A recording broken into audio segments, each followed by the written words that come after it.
Hey guys, how are you all? Welcome back to my channel. Today we will see what if Naruto becomes a missing nin during his 3 years training mission. If you enjoy, then please like, share and do comments. Jiraiya, what are you saying? Screamed the busty blonde while massaging her temples in exasperation. I'm sorry Tsunade Haim, each of us cared for the brat, but there is no mistaking it. Replied the white-haired self-proclaimed super pervert. There was no sign of a struggle and he was completely pissed about not being able to go after Sasuke, again. I tried to find him, but he was just gone. He has never displayed that kind of stealth before unless he doesn't want to be found. That is still no excuse. You were supposed to be training him and making sure Akatsuki stayed away from him. I bet you just left him training himself as you went to your perverted peeping. Well, you see the thing is, Jiraiya, the old pervert was launched out the nearest window by the irritated Hokage. Scribbling down information on a scroll, she called in one of the Anbu guards. Take this scroll to the council. It's time we retrieve our lost ninja, we can't lose another one. She ordered. The guard took the scroll and ran out the door. He knows he can't become Hokage when he isn't here, she said to herself, thinking of what could possibly go through the kid's head. We are sorry Hokage-sama, but there is no way we can afford a mission of this upbringing. All available funds need to go to strengthening our village. Not only will we need to pay the ninjas on this mission, but we will also lose income from not being able to complete missions they would be pulled from. Informed the head of the council. I'm sure I could get quite a few of our ninjas to volunteer for the mission without accepting payment. Countered the Hokage. As true as it may be, we need those ninja for active missions, besides one person isn't worth this much of an undertaking. What do you mean with that? You guys nearly begged me to send a large group to retrieve the stuck-up Uchiha. Stated Tsunade while her anger was rising.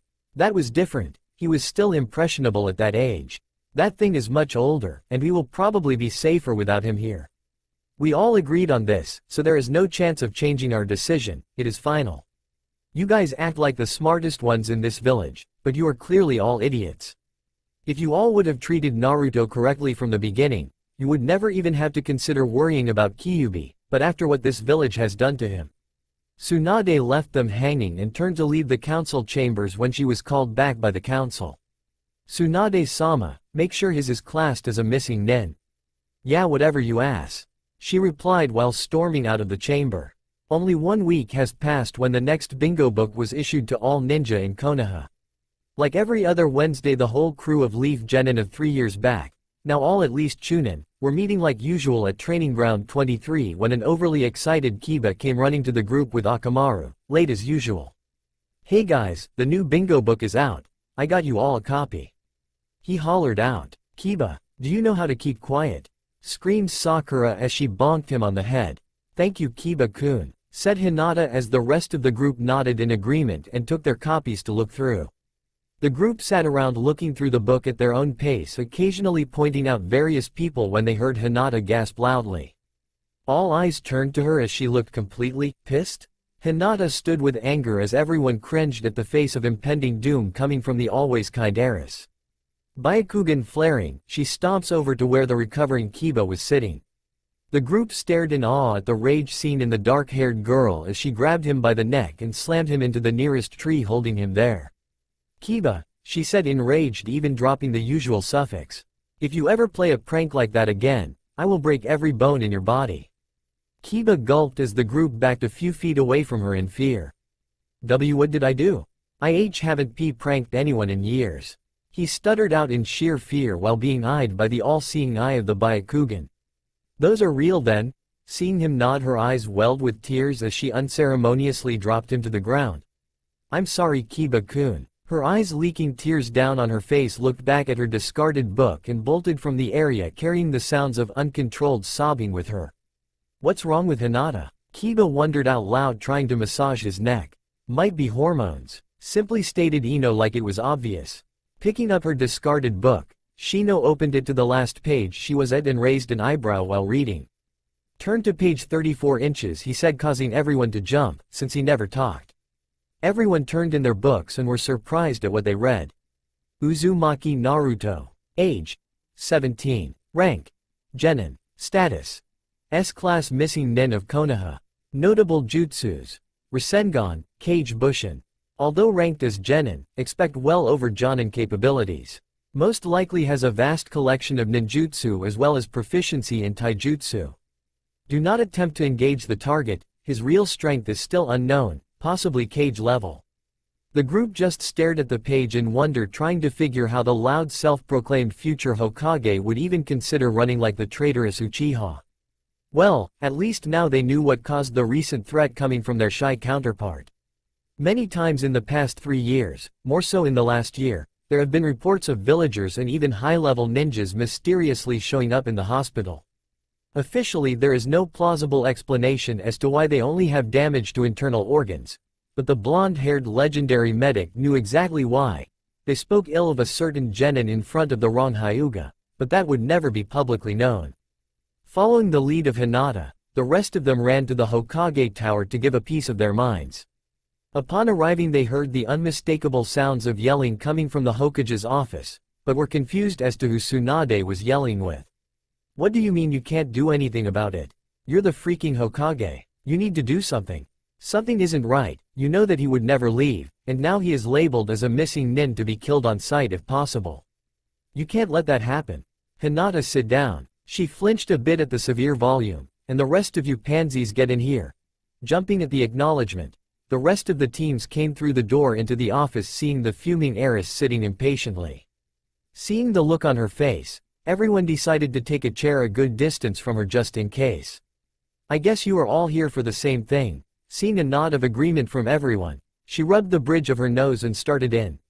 Naruto was due to return this week, but just last week Jiraiya returned without him with the news that he disappeared without leaving a trace, even for a Sannin to follow.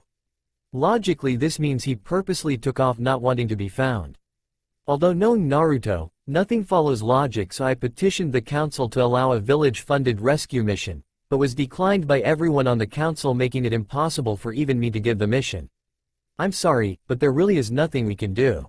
Everyone looked disappointed, but frighteningly Hinata still held her anger and stood to leave before looking back at the Hokage. You might be seeing the council soon, she warned before Tsunade stopped her. Hinata, I have overlooked your previous actions to this point, but this is a direct order. Do not attack the council. If you do, it will be seen as treason, and I won't be able to protect you from the death penalty. Warned the worried blonde. Like I really care anymore. I'll be in my room for a few weeks, don't bother to come by. Her anger faded as her sorrow took over. With tears pouring down her visage she hurried out the office door, slamming it ferociously. Tsunade-sensei, Sakura called out. What was she going to do? Remember the mysterious injuries? She asked while the pink-haired one nodded. Well, Tsunade nodded towards the door. Sakura stared at the door, looked back to her mentor, and looked back at the door with astonishment. You mean all those attacks were caused by Hinata? Why would she attack innocent people? All the occupants of the room dropped their jaw at the accusation, except of course Shino and the lazy Shikamaru. I believe after Naruto left she couldn't stand the ridiculing of him anymore and kind of snapped. We all know what she really thinks of him, and I probably would have done the same if I heard them, so I kept it under wraps. Besides, who would really suspect someone so shy in doing those things? Asked Tsunade. So, does she really think no one knows of her feelings for him? I mean, she still tries to keep it a secret, but anyone that has seen her anywhere near Naruto can plainly see it all. Stated Ino. What? Hinata likes Naruto, shouted Kiba while everyone fell off of their chair. Kiba, you are possibly even more of a thick-headed idiot than Naruto. She is your teammate and you never once saw the red face and fainting she did around him, shouted Sakura, pounding him on the head. I thought she was like allergic to him or something. He replied, earning another whack on his head. You really are dumber than Naruto, at least he has an excuse of not having a family. Lazily commented Shikamaru as he wandered out the door, mumbling. Why did you have to be so troublesome, Naruto? Is there something we can do, Tsunade-sensei? I can't lose another teammate. Asked Sakura, now showing some feelings. No, I'm afraid not. Even if we convince him to return, he'll be surely executed. I just hope he finds what he is looking for, that baka. Those that show emotions had the distinct look of defeat as they left the Hokage Tower. The group split, going to their own destinations, thinking of how they possibly could have lost another ninja. It has been a full year since the announcement that Uzumaki Naruto was declared a missing nin. A year where no day has gone by without a pale-eyed young woman shedding a tear for her missing love interest. In this year some unexpected things have happened in Konoha.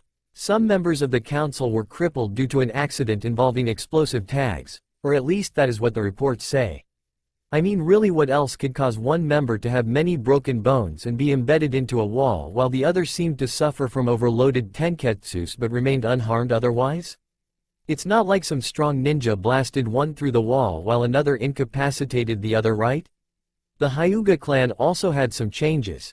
Hanabi was declared the heir to the clan, by the insistence of Hinata asking to be allowed to life on her own without the caged bird seal in exchange. The clan council took very little time deciding in favor of the proposition. They were glad to have a powerful heir, and also to not be associated with the weaker of the siblings anymore. For Hinata, this was the best choice she has ever made. She was no longer tied to the Hyuga rules and could do things her own way. She has definitely changed now, and she showed it openly. She never again wore the old jacket, of which she was known, since she felt she had no need to hide herself from her father's scrutiny. She also grew a fierce determination. Where it came from no one could figure out, and as such she never stuttered anymore, but she still kept some of her underlying shyness that would show up every so often. Not needing much in way of housing, she mysteriously, found a very small apartment that couldn't be rented out to anyone. She managed to get the proprietor to rent it out to her for half price, only with the condition that she would have to clean out the remnants of the previous tenant, like these strange orange clothes. Obviously she knew what apartment she was renting. With the money she has been saving, she bought all new furniture and appliances. The stove didn't work and no one wanted to clean out the old fridge after sitting for 3 years. Once that was all accomplished, Hinata finally felt like she had a home. A cozy place for a person, or couple, to start out. The only thing she felt was missing from her home was the previous tenant. She always imagined he would walk through her door announcing he was home, but never did and probably never will. This bright, cheery morning started like every day always did. Hinata would wake up, do her usual morning stuff, shower and stuff, and get ready for another day. She wore tight-fitting knee-length black shorts along with an equally tight-fitting tan short-sleeve shirt displaying, on her sleeve, a small spiral with the Hyuga flame emblazoned in the foreground, as well as showing off her envied curves. Over her shirt she placed her deep blue, almost black, flak jacket and secured the straps. Everything she did in the morning was done like a normal single woman would, except for every time she left, she would take a glance at the few pictures and weapons left by the previous tenant, sighing. She always tried to hold back her tears but never managed to do so, and today was no different. Wiping off her face, she took off for the tower, for another mission to occupy her mind. She moved at unreal speeds, leaving barely any evidence she was anywhere near, since she found that by removing her jacket she gained the attention of most of the male population. "You may enter," called out the Godem Hokage. The door opened, revealing pale lavender eyes and elegant face of the powerful Kunoichi. "Ah, Hinata, what can I do for you?" Tsunade asked with a smile. "I would like a mission if it isn't too much to ask." She replied, "Well, I don't really have a mission suited for your expertise." Seeing her disappointed look, she shuffled though some papers, "But I do have a high C-ranked mission. It requires you to deliver a package to a village between Fire Country and Wind. Length is approximately 5 days. This is a solo mission due to your strength. Do you want it?" "Yes, I will accept this mission, thank you, Tsunade-sama." Bowing, Hinata turns to leave until she is halted by the busty woman. "Hinata, are you all right?" she asked, concerned. "You do know almost everyone knows why you are depressed, and you can always talk to me about it, right?" Yes I do. Thank you, but I'm fine, really." Hinata forces a sweet smile and attempts to leave once more until she hears a forced cough. "Is there something else, Tsunade-sama?" she asked, and her attention was brought to a small package still sitting on the desk next to the mission scroll. "Oops, sorry," she embarrassingly offered as she picked up the package and scroll and promptly left to get ready for the mission. The days went by as she steadily journeyed to her destination. Being alone in the forests of Fire Country always seemed to cheer her up, and she was smiling, humming a tune as she walked along, watching the wild animals come towards her gentle voice. She watched the small animals run and play amongst themselves as she would giggle at their antics. "I've always seen children play like this, but I never did, and neither did he. I wish now that I could have talked to him and had become his friend so we could have enjoyed our childhood," she sighed to herself while watching the wildlife in slight disappointment. Night started to fall on our friendly traveler when the air became cooler and the fog started to form in the air. Deciding it would be best to stop, she set up camp, off the road a ways, in a small clearing. After setting up some traps, eating, and placing a genjutsu on the camp, she retired to her tent. Taking off her jacket, and a certain undergarment, she nestled herself into her sleeping bag for the duration. Like always, her dreams were of a young blonde kid always grinning as he ran with her through the streets of the village, but unfortunately for her, they always seemed to end abruptly with the coming of daybreak. Hinata emerged from her tent meeting the dim light shining through the still dense fog. She knew time was getting short, so she had to move through the fog instead of waiting. She packed up the tent and supplies and set back to the trail, activating her Byakugan every so often to make sure she was still on the correct trail. An hour has passed and Hinata was starting to get apprehensive. Surely it has been long enough for the fog to lift, but it still hasn't. Pondering her situation, she sensed movement and activated her Byakugan. With her increased sight, she was able to make out 7 ninja, 6 approaching from all sides while the last stayed back. Crap, there goes the C-ranked mission, she told herself before falling into a defensive Jiyuken stance. The first 2, low Chunin, attacked quickly after getting in range with straight-up taijutsu and were easily dispatched by a palm strike to the head and heart, 1 for each of them. That was when the other 4 came in and surrounded her. Hand over the package, one demanded while the others drew weapons. I don't think so, I haven't failed a mission in over a year, and I'm not going to start now, confidently declared Hinata. You get to die then, little bitch. Any last words I should send to your home? No, there really isn't anyone there anyways, besides, I won't lose to you bastards. 3 of the now angered nins charged, battling it out with the superior female. Hit for hit, the 3-on-1 battle continued, but the 3 attackers started to slow due to the extensive hits from the Jiyuken, but even she started to tire from chakra usage. Hey there Missy, it appears that you are slowing down, your battle is soon to end, announced the leader. You are right there, done. Kaden, her 3 opponents flew off in every direction by the chakra sphere, getting knocked out upon connecting with the surrounding trees. After panting a bit to catch her breath, she turned her attention to the assumed leader. Well then, are you going to give me the package now? You are clearly in no position to battle a ninja of my caliber.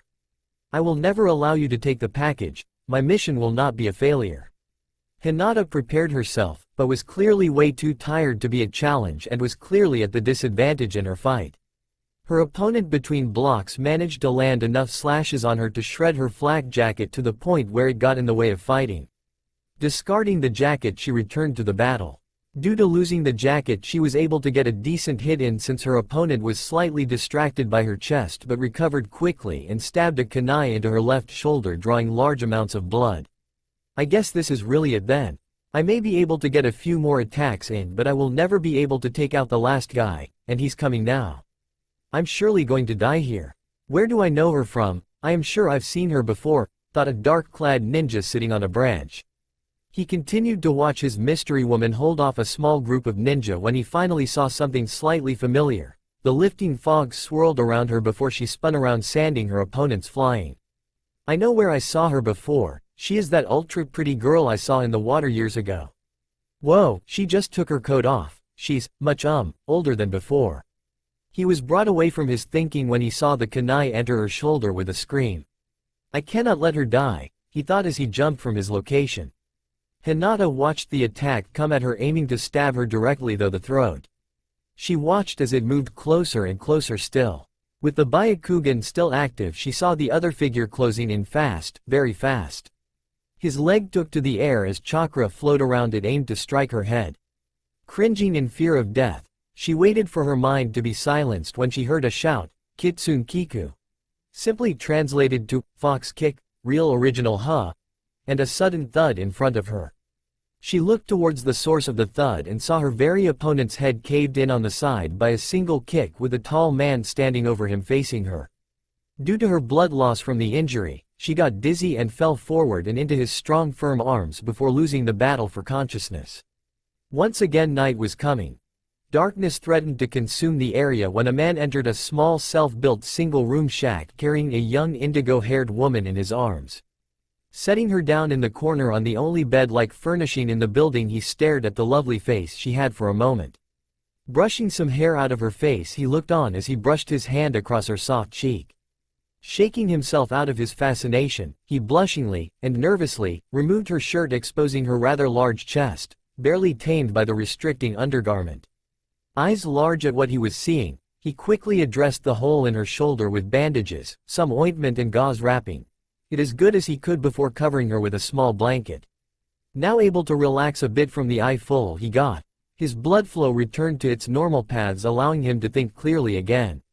A few hours later, and it is now completely dark in the humble shack, all except for a small candle burning next to the pale-skinned woman, casting a faint glow on her face. Hinata felt strangely comfortable where she was at, but was unsure where she actually was.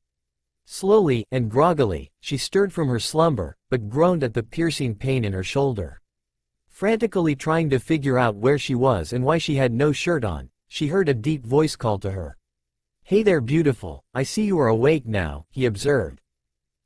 Yes, but where is my shirt? What have you done to me?" she asked with a voice laced with fear.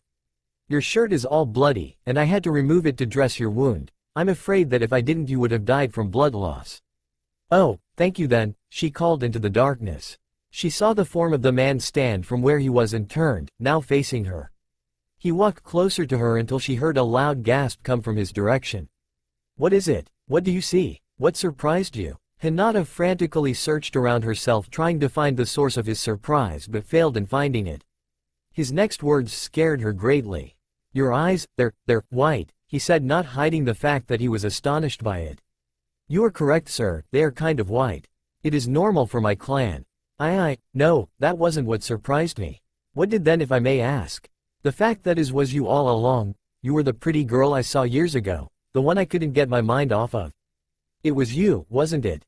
"Hinata," she gasped in slight fear. This man knew of her clan and worse yet her name. "No, please stay away from me." "What do you want? How do you know my name?" she cried out, fearing for everything that could happen, trying to hide herself. "Shish, I'm sorry that sounded like it did. I'm definitely not going to hurt you. It's just I wasn't expecting to see you again. I'm very happy you are alive." "What? Who the hell are you?" she asked. "Oh crap, I'm so sorry, I thought you could see me. I'm going to step into the light, so don't be afraid." The man walked closer and closer to the light. Finally stepping out of the shadows, Hinata's eyes grew twice their size when she saw deep pools of blue piercing through the darkness with wisps of blonde hair shining in the night. "Let's try this again." "Hello, Hinata. Naruto-kun." She bolted directly for him, ignoring her pain, and embraced him in a tight hug before letting go and slapping him across the face, causing him to fall to the ground.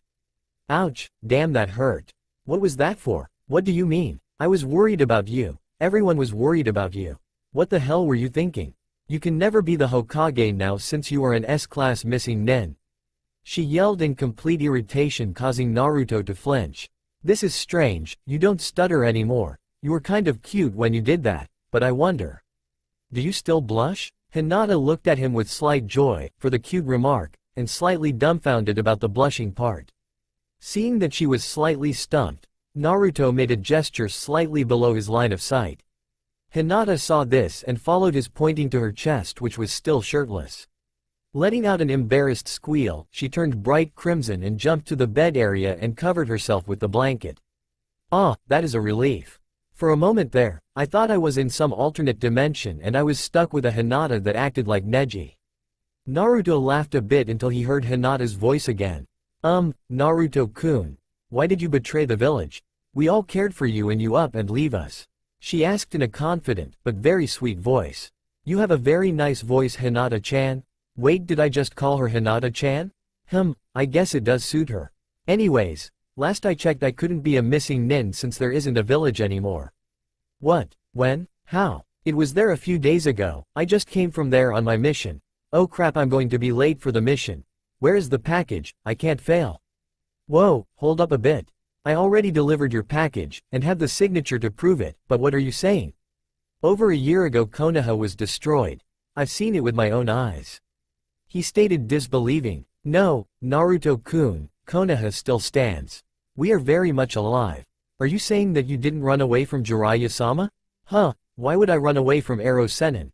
When he didn't return to my training after 3 days, I decided to return to Konoha, and I found it completely destroyed. I couldn't bear returning afterwards. Hinata let out a relieved sigh, then it hit her. I'm half-dressed, in a room. With Naruto-kun. She let out a silent squeal of delight as a smile crossed her face. I'm glad you didn't really run away, but you are still classed as a missing nin, so you won't be allowed to return to Konoha.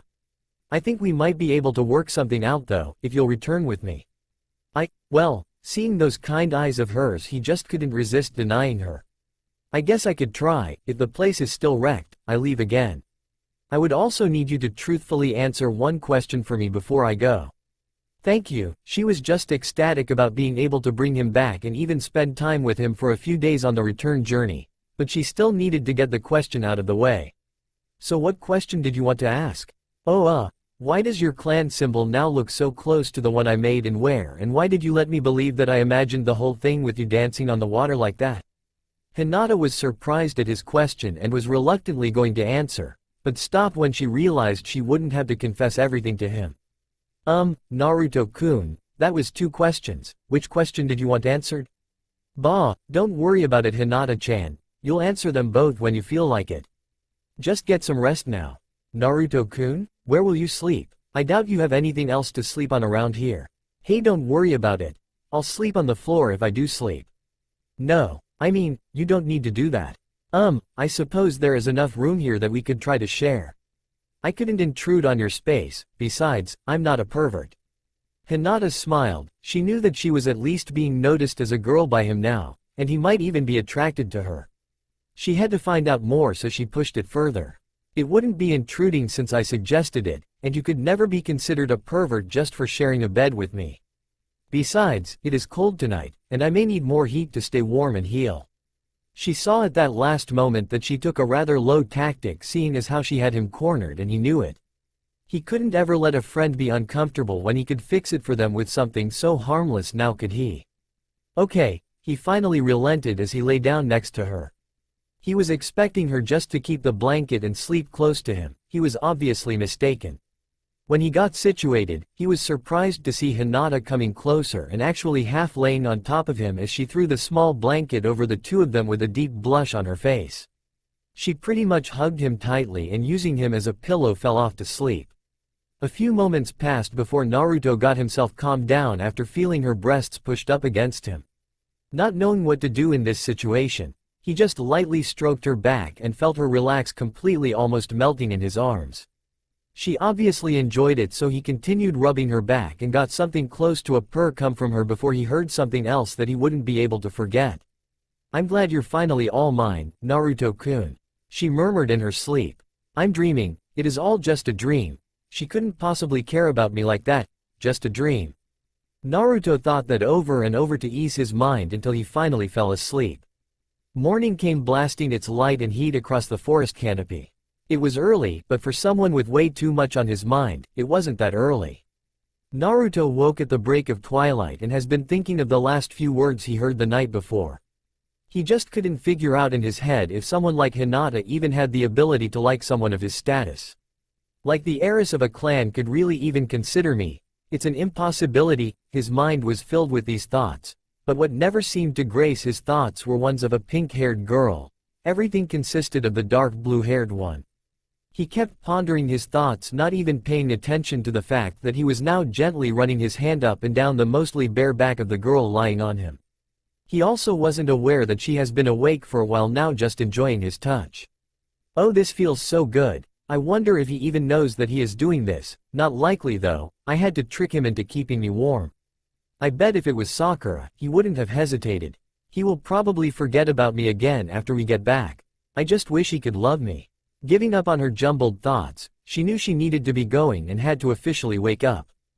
Good morning, Naruto-kun. Her announcement made Naruto jump slightly and quickly stop his actions and snapping him back to reality. Good morning, Hinata. You stay warm? He asked emotionlessly. I knew last night was just a slip of the tongue. He has only called Sakura using Chan. Yes, I did, thank you. We should probably get moving. I'm expected back soon. Hinata stood up and walked towards the door in the attempt to leave until she was interrupted. You know, Hinata, you really shouldn't walk around outside like that. You may draw attention to yourself. What? She asked, not seeing the problem. You seem really distracted, you know, you still aren't wearing a shirt.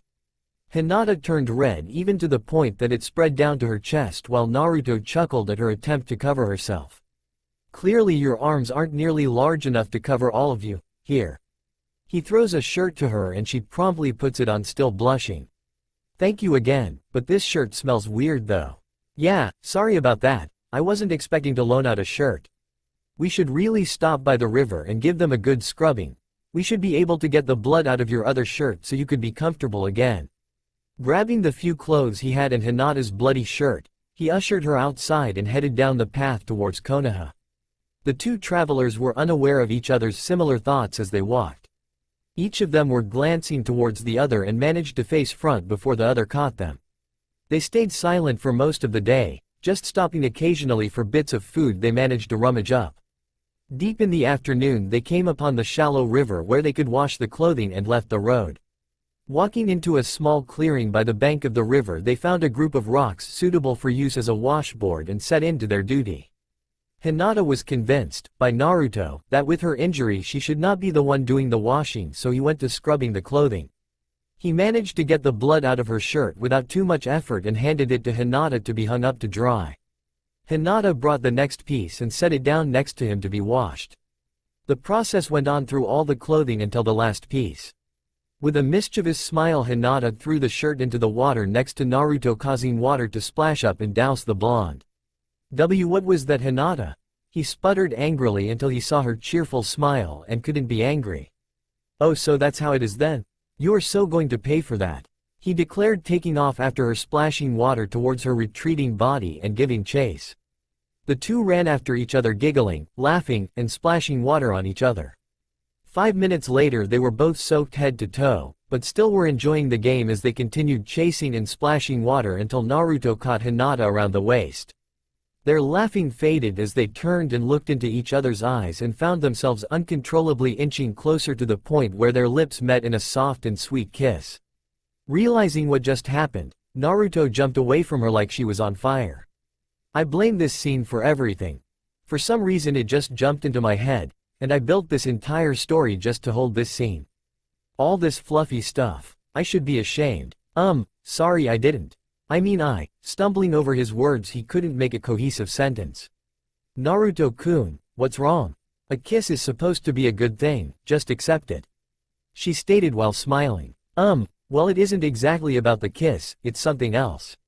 I just can't. Hinata looked crushed after hearing his words and had a feeling what it could be. I see, it's because of Sakura, isn't it?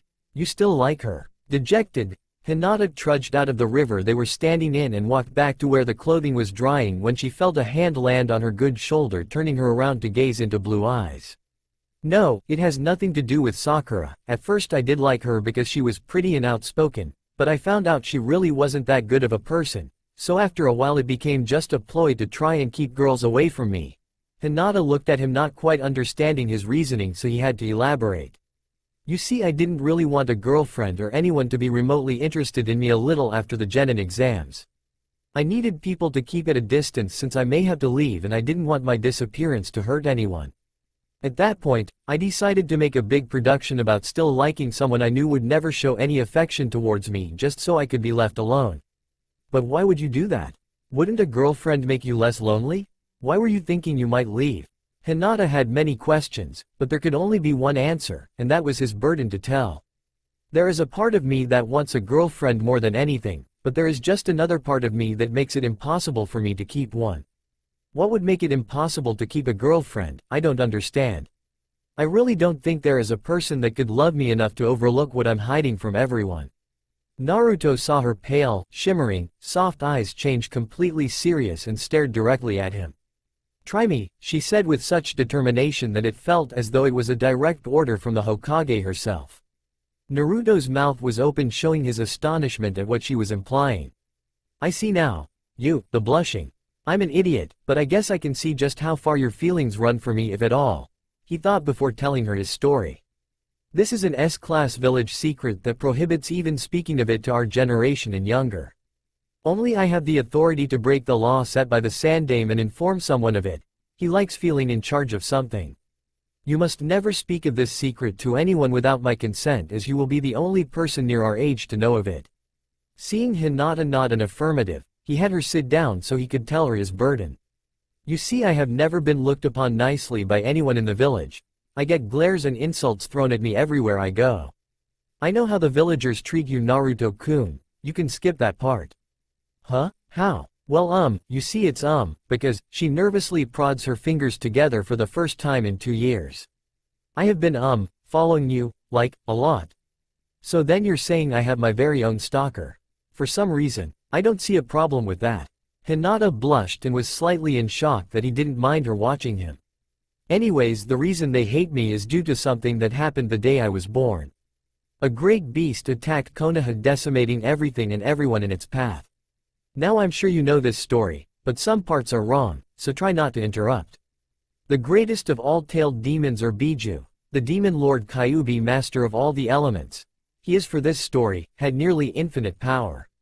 There wasn't a single ninja, or even group of ninja, capable of killing such a beast. Only a being of greater strength could defeat it. The Yondaime Hokage, with an extremely dangerous forbidden technique, called forth the Shinigami, the death god. The rules of the jutsu requires the user to sacrifice their soul in exchange for taking the soul of another, in this case the demon fox, so they can fight it out for eternity. The problem with that was the Yondaime felt that it was so powerful he wasn't sure if it could be properly contained in the death god's realm, so he combined that jutsu with another to seal the fox and his power within an object. But only a living being with chakra coils still in the development stage could possibly contain its power, namely me. Sealed within me is the most feared being in the world, the Kyuubi no Kitsune, and as such I am indirectly hated and feared for what I contain. They can't see past the demon. Hinata was horrified and her expression showed it. The person in front of her housed the most evil being in existence. She was absolutely frightened and wanted to run. She had to run. She quickly scanned the area looking for the quickest and most direct route to flee until she saw the sadness in his eyes, his blue eyes that she could stare at forever. When he saw her frightened look, he bowed his head in defeat as tears poured out, for the first time in a long while he was crying because he knew no one his age could really care for him. Hinata couldn't take it anymore. When she actually looked at him, she couldn't see a demon. She could only see a love-deprived person almost ready to give up on himself, and she was the only person that could do anything for him. If she was to do anything more in life, she needed to be strong for him now. Naruto felt something brush across his face, wiping his tears away, but he still has his eyes closed, trying to block out the images of everyone's hatred. He then felt a small soft hand under his chin tilting his head up, yet he still didn't want to open his eyes. Feeling moist warm air cross his face, he wondered what that could have been until his question was answered. Something soft and silky smooth touched his lips and he immediately remembered where he felt that touch before. He was being kissed. His eyes jolted open, but all he could see was dark hair and the side of her face where he could see a single tear flow down her cheek. A single hand snaked its way behind his head and held him tighter to her lips, and he closed his eyes to enjoy the moment even if it wouldn't last. Hinata was in heaven. She was kissing her lifelong crush, and he wasn't protesting. Her mind threw out the feelings of fear as she only could love this person. He was no demon. She was happy, but felt the hunger to have more, to really show him that this wasn't a pity kiss but something that meant more. She lightly parted her lips, making way for her tongue as it touched his lips, asking for entry. When he felt the wetness of her tongue slide across his lips, he was quite surprised, since he never knew what it meant, until he felt it wiggle its way past his lips. She was allowed entry and immediately her tongue wandered deeper until she felt his tongue push hers out. She disappointedly retracted hers and was about to break the kiss when she noticed that he didn't want to stop kissing, but wanted a good taste of hers, as it was his tongue that was now intruding in her mouth. Their tongues fought and wrestled with each other for a while until they mutually decided it was time to break it off. Whoa, who would have thought it? The most beautiful kunoichi in Konoha was interested in a failure like me. I wouldn't have believed it even if someone told me. You even implied it and I still didn't believe it. What, beautiful? I don't think I'm that attractive at all. And they call me the idiot. Have you really ever looked at yourself? You have always been the cutest and most beautiful, but between your shyness, that huge jacket, and that father of yours, no one could let themselves believe that you were. Hinata looked herself over and noticed that her shirt was still wet, and clearly was more revealing in its state. Jumping up, blushing, she ran behind a tree and put on her mostly dry shirt they washed and came back out to the open. So then, how much do you really like me? I mean, no one kisses a friend like that. I mean, wow. Well, well, you see, come on, you can do it. Just tell him. You've already made out with him. Just do it, she told herself, trying to build up confidence. I don't think I even like you at all. I think it's more like love. Love? I guess that really does make sense now, but I'm afraid that I don't love you. Hinata felt her heart start to shatter before he explained, but that isn't because I'm not willing. You are a great person and I'd be stupid to ignore you or your feelings, but I don't think your father and the village would make it easy on you. My father doesn't matter anymore. I disowned them and am living on my own, and the villagers can just screw themselves. I've changed, so no one will keep me from what I want. You really haven't changed all that much, you just got a confidence boost. Actually, a huge confidence boost. Come on, we need to be going. I now have someone to come home for, and as such I now believe Konoha stands as you said. Let's go home. They packed up the clean clothing and set out once again for Konoha. They walked and talked a bit, but nothing about their relationship. Hinata was puzzled to say the least. She knew his deepest secret. She knew he liked how she looked, but she just couldn't figure out why he seemed like he was avoiding her touch like a plague. Inevitably night has to come, and with it the travelers decided to sleep for the night. After making a small fire they cooked a small meal, with fish from a nearby river. They made some small conversation before Hinata felt it necessary to try and sleep by the fire. She got herself comfortable and dozed off while Naruto stared into the flames of the fire thinking. FYI. They would have used stuff from Hinata's pack throughout the trip, but it was lost after her fight, just in case you were wondering. Hinata, I just can't figure you out. You say you love me. I can understand that now after looking back at how you acted around me. Where I have the problem is the how and why. You are a gifted kunoichi from a wealthy family. It is completely beneath your clan to even look at someone like me, but you ended up as a much better person than that stupid clan wanted you to. I want to return your love. You may even need it as much as I do, but I just don't know how. Maybe if. He looked up from the diminishing flame and saw her form shivering from the loss of warmth from the fire. Yes, that is what I should do. I'll just follow my heart. I just need to make you feel happy and safe. He stood up and walked over to where she was sleeping and looked at her shivering body. Feeling stupid for not bringing a blanket and wanting her to be comfortable, he lay down beside her. Wrapping his arms around her, he pulled her into his chest, warming her body. He felt her shivering stop and her arms unconsciously wrap around him as she smiled in her sleep. Good night, Hinata-chan, I'll always be here from now on. He kissed her forehead and dozed off to sleep. Another day, another sunrise, bringing travelers, far and wide, out from their slumber.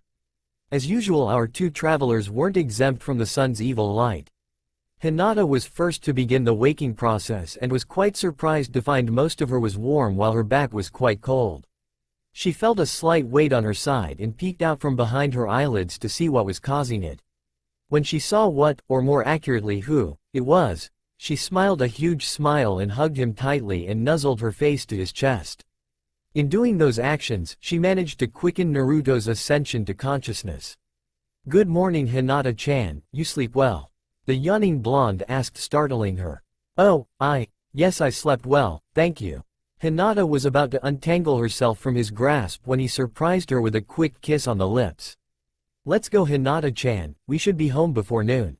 They got up and got the few things they had and set off once again. Hinata was quite happy now that she knew he did like her, but was trying to figure out how to break it to him that his apartment has been rented out to someone. She was wondering how she could use the situation to further her relationship when coincidentally Naruto asked her something along the same lines. Hey, Hinata-chan, do you know if my apartment was rented out? I'm sure that bastard would have done that the moment I was declared a missing nin. Well, yes, it was rented out. She replied shyly. Well, crap, I really wanted some of that stuff I left there. It wasn't too important, more like sentimental. Oh well, now where am I going to sleep or live? I think the tenant that replaced you kept some things, and I think she is quite nice and may even let you live there for a while. Well, that's great and all, but even some of the nicest people are mean to me. She'll probably be the same. I don't think so, I'm pretty sure she would gladly let you in. She informed him while smiling a knowing smile. Huh, how do you know? Well, I know her very well seeing as I sleep with her every night. She calmly stated, trying to hold back a laugh. What, you're into girls? He shouted, causing Hinata to just lose it, and is now holding her sides in fits of laughter. No silly, I only like spiky, blonde-haired, blue-eyed men. It's me that is renting your old apartment. Naruto's eyes lit up after being so easily tricked. I think you may have watched me too much when you were younger. That was masterfully done. He complimented her on her prank joke. Thank you, so what do you say? About? Living with me for a while. You know the apartment is small, but 2 people could easily live there. I don't know. Where would I sleep? Well, you can sleep in the bed, it's large enough for 2. Huh, but we just started to kind of like each other. Well, I have anyways. Wouldn't it be weird to do that? We don't have to do anything, unless you want to. She smiled evilly, but anyways, we've slept together the past 2 nights, so what's the difference? Hinata, you're bad. I never took you for thinking perverted thoughts. My thoughts aren't perverted, she defended. It isn't perverted when love is in the mix. Alright, fine, I'll try living with you, but if it gets weird, I'm out of there. Hinata was practically jumping for joy after he agreed to live with her. She was so happy that she didn't even notice he started walking again. Running back to her side, Naruto grabbed her hand and pulled her forward, snapping her out of her daze. You thinking more perverted thoughts about me? He asked, making her blush deeply. When he got no answer, he answered it for himself. I guess so. No, I wasn't, she pouted. I was thinking intimately about you. She continued her pouting, which made Naruto smile. I don't see the difference, but that pout makes me want to kiss you. Why don't you then? She teased, making him stop in his tracks and taking command of her small lips by giving her a warm, tender kiss. There, now we must get going. If we keep stopping every time one of us wants to kiss the other, then we'll get nowhere. Naruto kept hold of her hand and guided her down the trail to Konoha. A little over an hour later, the gates of Konoha came into view. They were finally returning home. I can see the gates of Konoha, we're almost home, she remarked loudly. Hinata-chan, I only see rubble where the gate is supposed to be. What do you mean? I'm looking right at it. It is there like always. Well, I just see destruction like the last time I was here. Do you think something is wrong with me? Why do I see something that isn't there? Let me check something. Byakugan. Veins by her eyes bulge as chakra has poured into her eyes, activating her bloodline ability. Hinata looked at Naruto up and down and sees nothing out of the ordinary. Well, I don't say evidence of a genjutsu. What are you doing? She asks when she feels a warm hand brush across her temples. Oh, sorry. I have just always wanted to touch your face when you have the Byakugan active. Those veins feel neat. Naruto leans over and plants a kiss on her temple, causing her to giggle. Stop that, she giggled, that tickles. My skin is very sensitive there right now. You know you still look beautiful with that active. He kisses her temple again. I said stop, it tickles. She deactivated her Byakugan and pulled on his arm, still giggling. Come on, we need to get you to the Hokage. There has to be something going on with you and we need to get it fixed because I want a real date out of you. Alright, you know, I think I like the bossy Hinata, she's really why like that. Oh, shut up already, use a henge and change yourself, you don't want to be noticed. She ordered. Yes, mistress, whatever you command. He joked and got a light slap on the shoulder. Like I always say, the best way to be unnoticed is to be noticed. Naruto transformed himself into a half-dressed, well-endowed blonde, but this one didn't have the whisker marks like usual. If you get caught like that, I'll be tempted to not help you when Anbu comes. Bah! You worried too much, Hinata-chan. I'll be fine. But I did just think up an awesome prank that includes you, but you can't know it yet, it's just too good to share right now. Whatever, let's go. Hinata pulled him towards the gates. Upon arriving, the guards were completely mesmerized by the 2 large-chested babes, holding hands, that they didn't even stop them and ask what they wanted. Told you it would be easy. Around most adult males, a half-dressed woman always messes them up. Shaking her head, Hinata drug him along. Looking around, Naruto felt strange. You know, Hinata-chan, this is really weird. I'm walking straight through rubble and ruins like it just isn't there. It's weird. They made their way to the Hokage Tower with Hinata trying to avoid as many stairs as possible. They entered the tower and found many eyes staring at them as they climbed the stairs to the Hokage's office. Why are they staring at us so much? Whispered Hinata. Well, you were holding hands with another woman. Just think what they would look like if I kissed you. Hinata just realized something at that moment. That's your prank, isn't it? Yep, you in? He asked with an evil grin. Definitely, she mirrored his grin with one of her own before they stepped into the office. Hinata, you're late. You were supposed to be back yesterday, and who is that with you? Demanded Tsunade. I'm sorry, Tsunade-sama. I ran into a little problem. There was an ambush with 2 low chunin, 3 high chunin and 1 elite jonin. I could only take out the first 5, but I suffered a kunai to my shoulder and lost a lot of blood when I fought the jonin. I would have died if I wasn't saved by her. Well, that is unexpected, but the real question is, why are you holding hands with that woman? And are you saying that she saved you from a jonin? Well, hopefully you can fix her. I want to go on a date as soon as possible. She said with a grin. You what? Date? Her you, huh? Came Tsunade's messed up response. Yep, I'm still trying to repay her for helping me. Hinata grabbed the blue-eyed blonde and proceeded to do some serious making out, tongues and all. They continued until Tsunade interrupted them with a cough. So I see you have lesbian tendencies? I thought you liked men, but I guess that explains why you've had no boyfriends. But didn't you like Naruto? Was that just a cover for being a lesbian? Questioned the Hokage, slightly embarrassed by her forwardness. Hey Ba-chan, don't be calling my Hinata-chan a lesbian. Who are you calling old? I'm the Hokage. Have some respect. I'll easily beat you down faster than you can blink. Yelled the enraged blonde. You are old, you just hide it, and we all know you're just keeping that chair warm for me, and I'll have you know, I blinked many times the last time we fought, so I'm not afraid of you. Huh? Stared Tsunade in uncertainty as the 2 women in her office were laughing their asses off. Naruto dispelled his henge and looked at the now fuming Hokage. You should have seen your face.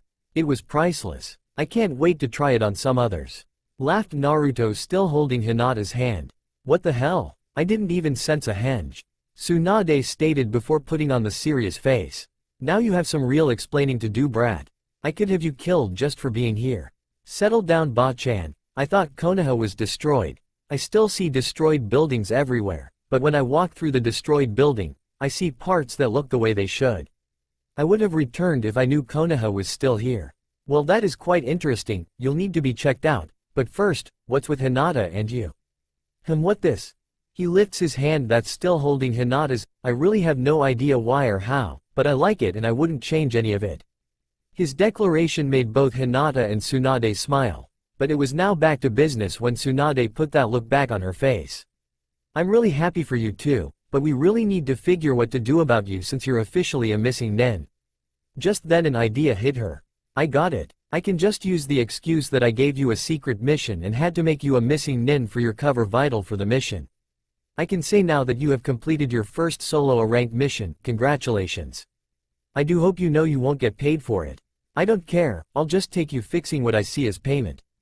All these conflicting images are ripping my mind apart even worse than that stupid fox ever did. The Hokage's face paled at him mentioning that in front of Hinata. Seeing her look, he smiled at her. Don't worry, I already told her about it. If I said it didn't bother her, I'd definitely be lying, but she was able to see past the demon. Although after seeing her reaction to it, I definitely won't be telling anyone else anytime soon. It just hurt way too much. Hinata looked down at the ground feeling ashamed for being so frightened, but Naruto wasn't one to let her feel bad about it. With just a smile and a squeeze of the hand, she was brought out of her guilt and back to the realm of happiness. Alright brat, let's get you checked out. The Hokage sat him down in a chair and forced him to let go of Hinata's hand. You don't want to touch someone with a scanning jutsu being used on them now, do you? After doing a few hand signs, her hands started to glow with chakra as she moved them around trying to find a possible cause for his condition. Suddenly Tsunade's face lit up from an aha moment. Well, I think I found what it was I was looking for.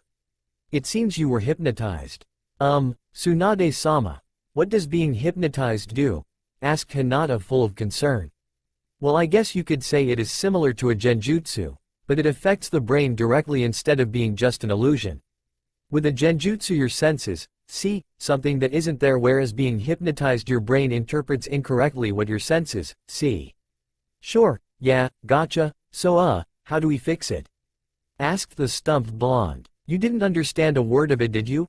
The blonde Hokage shook her head after seeing his blank face. Well, I guess the best way is to shock your system into resetting your brain. Great Ba-chan, that sounds easy. What do I have to do? Right now I have to do all the work, but you'll have your share of pain in this. She smiled evilly as she looked at his perplexed visage. It is usually just a one-step process, but you tend to make things more difficult, so now it is a two-step process. Step 1. I apologize to someone. I'm sorry, Hinata. Step 2. Before either could question the technique or ask why she needed to apologize to Hinata, Naruto saw the fist of Tsunade come straight at him, knocking him back and embedding him in the concrete wall behind where he once sat. Hinata was very worried for his safety and went to rescue him. She pulled his unconscious body out of the wall and laid his head in her lap as she worriedly stroked his hair. Tsunade-sama, why did you hit him so hard? You could have killed him. Like I said before, I'm sorry, but I didn't need to hit him hard enough to knock him out, and with his hard head, I needed excessive force to get the job done. Don't worry though, he should come to in about half a day or so, even with his ability to heal. Just as she finished her short apology, her jaw dropped as she witnessed what was now taking place. Coughing harshly, Naruto's eyes weakly opened. Seeing Hinata gazing at him caused a smile to grow on his face. Hinata leaned down and planted a caring kiss on his lips and then helped him to stand. After standing, Naruto looked right at Tsunade with a slight bit of anger. Damn it, Ba-chan, that really freaking hurt. You could have just warned me, instead I get treated to an arrow senin special. I have half a mind too. He looked out the window of the office and saw the entire city still intact and caught a glimpse of something almost appalling. Holy hell, that has to be the worst face I could imagine seeing up there. Have to say that face on the mountain has got to go, it's disturbing. That definitely struck a chord with the busty Hokage as she stood with anger written all over her. She cocked a fist back and threw a quick punch towards Naruto, but felt nothing but air. Then she noticed he wasn't there anymore. Sighing in frustration, she went to sit back down in her chair to, once again, find just air and fell on her backside. I'm going to kill you, brat. Oops, I went a little overboard. Come on, Hinata, let's scram, this could get ugly. Looking away from Hinata, he saw Tsunade's face twisted with rage. Nope, it already is ugly. Run, Hinata, she's gonna blow. The two ran out the door, Naruto pulling a slightly scared, slightly amused girl behind him and slamming the door, leaving a steaming mad Hokage behind. Tsunade tried to calm herself and was succeeding slowly until a spiky blonde head popped through the doorway. Oh, by the way, thanks for fixing my head, Ba-chan. Naruto retracted his head just in time to avoid the stapler that is now sticking out of the wrong side of the wall. The sun was on its last trek of the day as it quickly approaches the horizon to take its place, ushering in the night. Running from the Hokage Tower, you could see two busty, beautiful women, holding hands, running down the street towards the Hokage monument. The two arrived at the top of the monument as the blonde woman went up in a puff of smoke, revealing spiky blonde hair and a masculine face. Naruto-kun, I think you may have overdone it with the Hokage. Nah, don't worry, Hinata-chan. She may have quite the temper, but a good nap and some sake makes her anger fade, so there shouldn't be anything to worry about. Well, okay, if you say so. Anyways, why did you bring me up here? I never even knew you could come up here. We really shouldn't be up here, but I've always gone up here to think. I brought you up here to show you the only place I went to avoid everyone. Naruto gazes across the village but notices something isn't quite right about what he is seeing until he glances at Hinata. You know, there is something missing. Usually I see this dark-haired person running down that street headed towards the high-class district. I never really could figure out who it was and why they were always running that way at the precise time I would sit up here. That is until today. Hinata looked at him unknowingly, trying to figure out what he was talking about. Don't give me that look, Hinata. You know exactly who I'm referring to. You always seemed to lose me when you were stalking me around here, didn't you? Hinata squeaks and tries to hide behind the nearest tree while turning red in embarrassment. Naruto, now chuckling, calls to her, "Come on, Hinata, get your cute self back out here. You're going to miss what I brought you out here for." "No," she squeaked in reply, still hiding from him. "You think I'm some sort of weird fangirl or something, don't you?" She peeks around the tree to get a glimpse of him but sadly notices he wasn't there anymore. Sadness crept up on her as she felt that he had left her because he was weirded out by her spying. Tears threatened to fall from her face until she felt warm hands glide over her hips and slide across her abs until they stopped and pulled her tightly to a warm mass, causing her tears to fade. "Hinata-chan," he whispered in her ear, "you get way too emotional. I think you may be the only one to ever love me, and I will never let that go, so don't ever think that anything you do could chase me away." Naruto let her go and situated himself at the base of the tree in a sitting position. Hinata went to sit next to him when he reached out and pulled her into his lap as she squealed in surprise. Wrapping his arms protectively around her, she lets her surprise fade as she leans back into his chest. They sat there for a few moments relaxing. Right before Hinata fell asleep, Naruto shook her form and motioned her with his hand to look up. She stared in the direction he pointed wide-eyed. "Naruto-kun, it's so beautiful." Hinata stared in awe as she looked out upon the village as the setting sun cast purples, reds, oranges and yellows across the buildings, seemingly lighting the sky on fire. The clouds were outlined in a gold sheen as they floated in the fiery sky, giving it a heavenly aura. "Between training, missions, and my overbearing father, I've never been able to take the time and watch a sunset. Actually, come to think about it, I've never played in the water like I did with you the other day either. I think I have truly found what my life has been missing. I've never had fun. I'm surprised you turned out like you did. If you can't have fun, you would end up like Neji and Sasuke Teme. I was kept from having fun myself, but that was when I found the joys of pranking. Everyone need to have fun, so let's make a promise to each other. Let's try to have fun together at least once per day." Hinata nodded with a smile as they stood up and made their way to the base of the mountain. After replacing his henge, the two made their way through the village, getting only a few looks from their hand-holding. They finally arrived at their destination, the apartment. They climbed the stairs and Hinata then unlocked the door and entered the small room with Naruto right behind. When the door shut, the henge was dropped as he started inspecting the familiar, but changed apartment. He couldn't have ever imagined the place could look so nice. He continued looking at all the new furniture and appliances until his eyes fell on the bookcase that was just inside the door. He saw every object he felt was valuable to him displayed neatly. The picture of Team 7 was in the middle, while his old goggles rested to the left and his first set of kunai occupied the area to the right of the photo. Above the bookcase hung a framed display of a bright orange jumpsuit showing off the symbols from the back and shoulders. Naruto felt his eyes burn as tears freely flowed from his face while he looked upon the slight shrine-like setup. Hinata turned and faced him and saw the tears falling down his cheeks. "Is there something wrong, Naruto-kun?" she asked before she noticed the direction of his gaze. Shrieking in embarrassment, Hinata didn't know what to do. If he didn't think she was weird before, he would definitely think that now. She immediately started apologizing until she was silenced with a finger to her lips. "When you said you loved me, I thought it was that stupid love like Sakura loving Sasuke, but after seeing this, I just can't think straight. All the love and caring you have shown for me in the past few days is more than I have received in my life. It's only been a few days, but I think you're making me fall in love with you already." Hinata was speechless. She was barely able to accept the possibility that he could love her at some point in time, but so soon, she couldn't fathom it.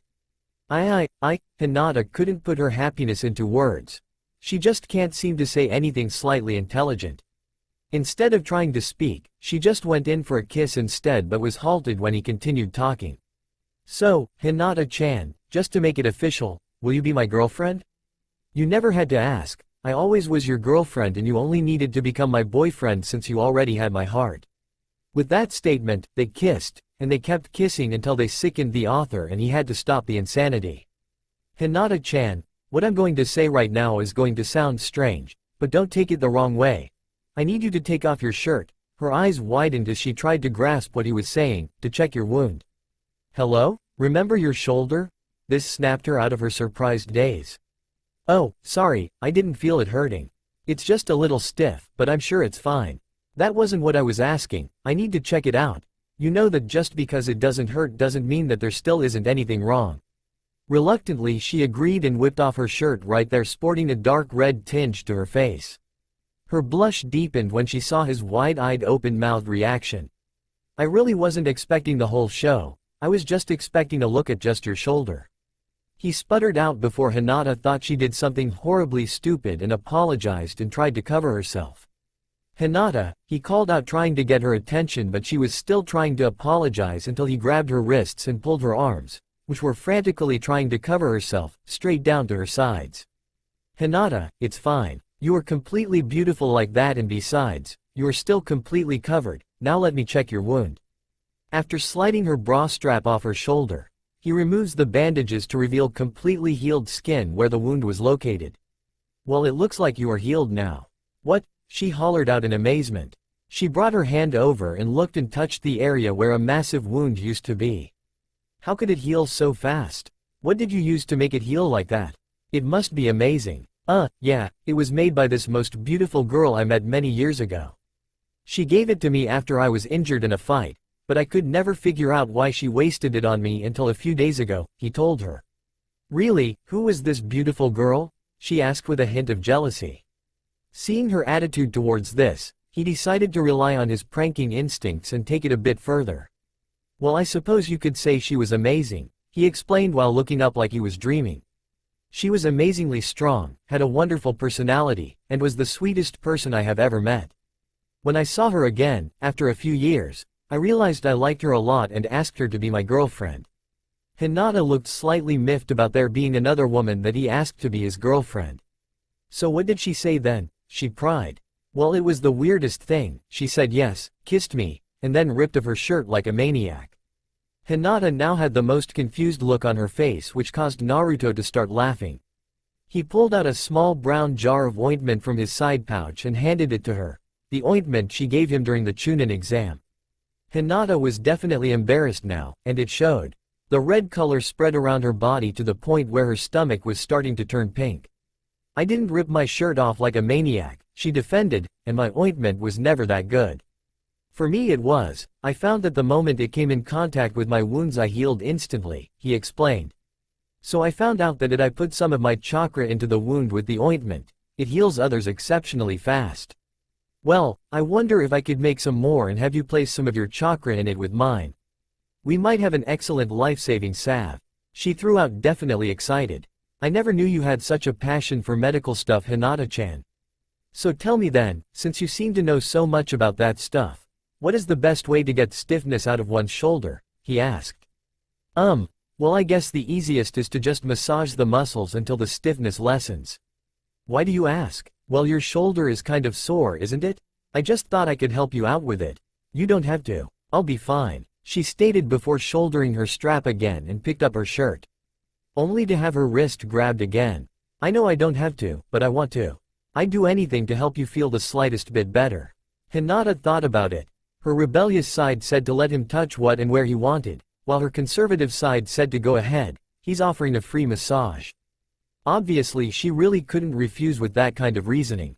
Okay Naruto-kun, but it should be done while I'm laying down, so come on. She nervously pulled him into the bedroom where she pulled out an unopened bottle of massaging oil from the closet and handed it to him. Use this, it'll make it easier. She then went over to the bed and laid flat on her stomach with her left shoulder towards the edge of the bed. Naruto, nervous as well, stood by the edge of the bed, slipped her strap back off her shoulder and poured some of the oil on his hands to warm it. He set to work kneading the muscles in her shoulder. He worked her injured shoulder until he felt the tightness fade away with her small quiet moans of relief. How's that, Hinata-chan? That was very good, but can I ask you something? Sure, could you possibly do my whole back? Those muscles feel kind of stiff as well. Why not? I'd be happy to. Good, could you turn around for a bit? Looking a bit confused, he complied with her request. Just a few short moments later she called for him to turn back around, and there he saw her naked back since her bra was now lying on the floor. She saw his surprised face and smiled. Is there a problem, Naruto-kun? She asked as idly as she could. No problem at all. Naruto was mesmerized by the view of her pale soft skin. Never has he seen this much of a woman just lying before him. Research for his jutsu doesn't count. Shaking the thoughts from his head, he approached her again and started kneading her shoulders, moving down to her back. He slowly worked her muscles. When he felt some particularly tense ones, he made sure to pay extra attention to them. He found satisfaction in his work when he would feel the tension leave her muscles and the satisfying moan that accompanied them. After another 10 minutes of massaging, she stopped making sounds altogether except for the steady breathing of being asleep. He continued for another 10 minutes just to be sure all the muscles were well relaxed before he stopped. Feeling the change of movement, Hinata slightly woke up. "That was wonderful. Can you lay down with me for a while to rest?" she groggily asked. Not wanting to disappoint her, he decided lying down to keep her company wouldn't hurt. Besides, after a few minutes he would get up and sleep on the couch since she was slightly indecent. That of course was the last thing that he thought of before he fell fast asleep. The next morning Naruto felt he had slept better than he has in ages. He realized that he didn't move to the couch like he planned on, but he figured that if he kept his eyes closed, there couldn't be anything embarrassing. While trying to think of what to do today and trying not to think of the state of dress Hinata was in, he felt the other occupant of the bed grab him and pull his head into something very soft and warm. Actually, two things, but I suppose you would have guessed that. "Good morning, Hinata-chan," he called out to see if she was awake without opening his eyes. "Good morning, Naruto-kun," she yawned out in response. "You sleep well?" he asked. "Very much so. Say, Hinata, did you by some chance put different clothes on last night?" "No, I just woke up now," she revealed, still not opening her eyes. Then, did it occur to you where you placed my head this morning?" "No, I just wanted you closer so I—" Eep. Naruto's head was dropped hard on the bed as Hinata frantically searched for clothes once she figured out what she did. "I'm sorry, Naruto-kun, I didn't mean to do that. No need to apologize, Hinata-chan, you did it by accident, I understand. It didn't bother me in the least, we all know he enjoyed it, what guy wouldn't, but I thought you would want your privacy for now." Hinata found some clothing and quickly put them on. Seeing Naruto's eyes still closed, she smiled. Most men would be trying to get a look at a mostly naked female body, and here she is right in front of probably the only person polite enough to give her privacy. "You can open your eyes now." She watched as his eyelids opened, revealing those crystal blue orbs she was so fond of. "I have the next few days off, so what would you like to do today?" "Well, I think I need some new clothes. I thought I was doing well with what I have, but after returning here, I see just how damaged my clothes were. That, and I think finding something to hide my face would be beneficial until my return is announced, and I don't want to be a girl all day either. Then, afterwards, maybe we can get our friends together and prank them like we did to Tsunade.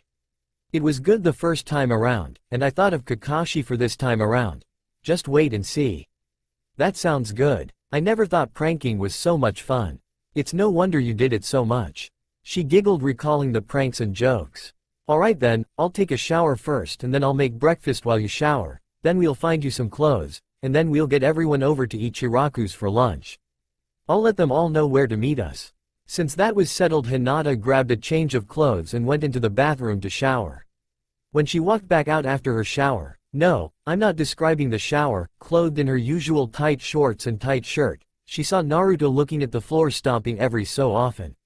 "What are you doing?" she asked while watching him continue. "I'm trying to find—" He steps on a squeaky board on the floor. "Ah, here it is," he announced proudly before pulling the loose board up and retrieving a small box from the floor. He replaced the board back on the floor and set the box on the table. Hinata was curious to see what was in the box that he kept so hidden that even she couldn't see it with her Byakugan. When he opened it, she was amazed at the quantity of what was contained. "How much money is in there, Naruto-kun?" "Probably more that I should keep in a box, but what does it really matter? If you really think about it, I'm probably the richest person in the village." "What? There isn't that much in that box." "No, there isn't, but with my necklace here," he pulls it out from his shirt. "I could probably buy the whole village. It is a very rare crystal that the first Hokage made into a necklace and was given to his granddaughter Tsunade, and she lost it to me in a bet. If I'm wrong about a detail here, who cares?" Hinata nodded in acknowledgement before he stood and took his turn in the shower. Not before he took a good serious look at her body without her knowing it. Naruto finished his shower and was met with a pleasant aroma as he walked out into the kitchen area. Breathing in the aroma deeply, he smiled and kissed his girlfriend on the cheek. "Your cooking smells wonderful, Hinata-chan." "Thank you, Naruto-kun, now sit down and eat." They sat and ate their breakfast.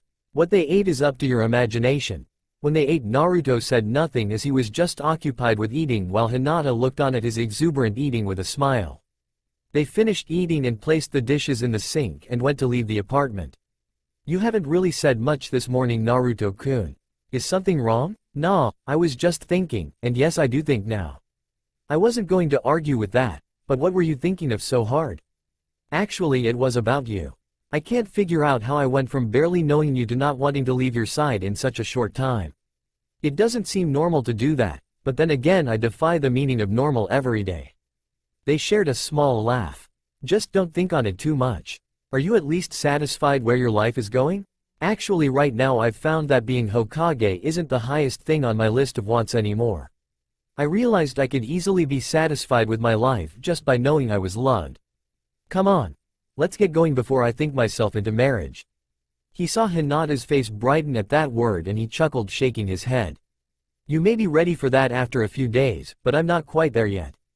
Catching a glimpse of her shoulder, he then realized the significance of Hinata's new symbol she wore. A combination of his and hers, like they were already married. I am sure that will happen as well, but I just need to catch up a bit, he thought as they walked out the door. Stepping outside the apartment, Naruto used henge to return to the form of the blonde bombshell, and after grabbing the hand of Hinata, they made their way to the shopping district.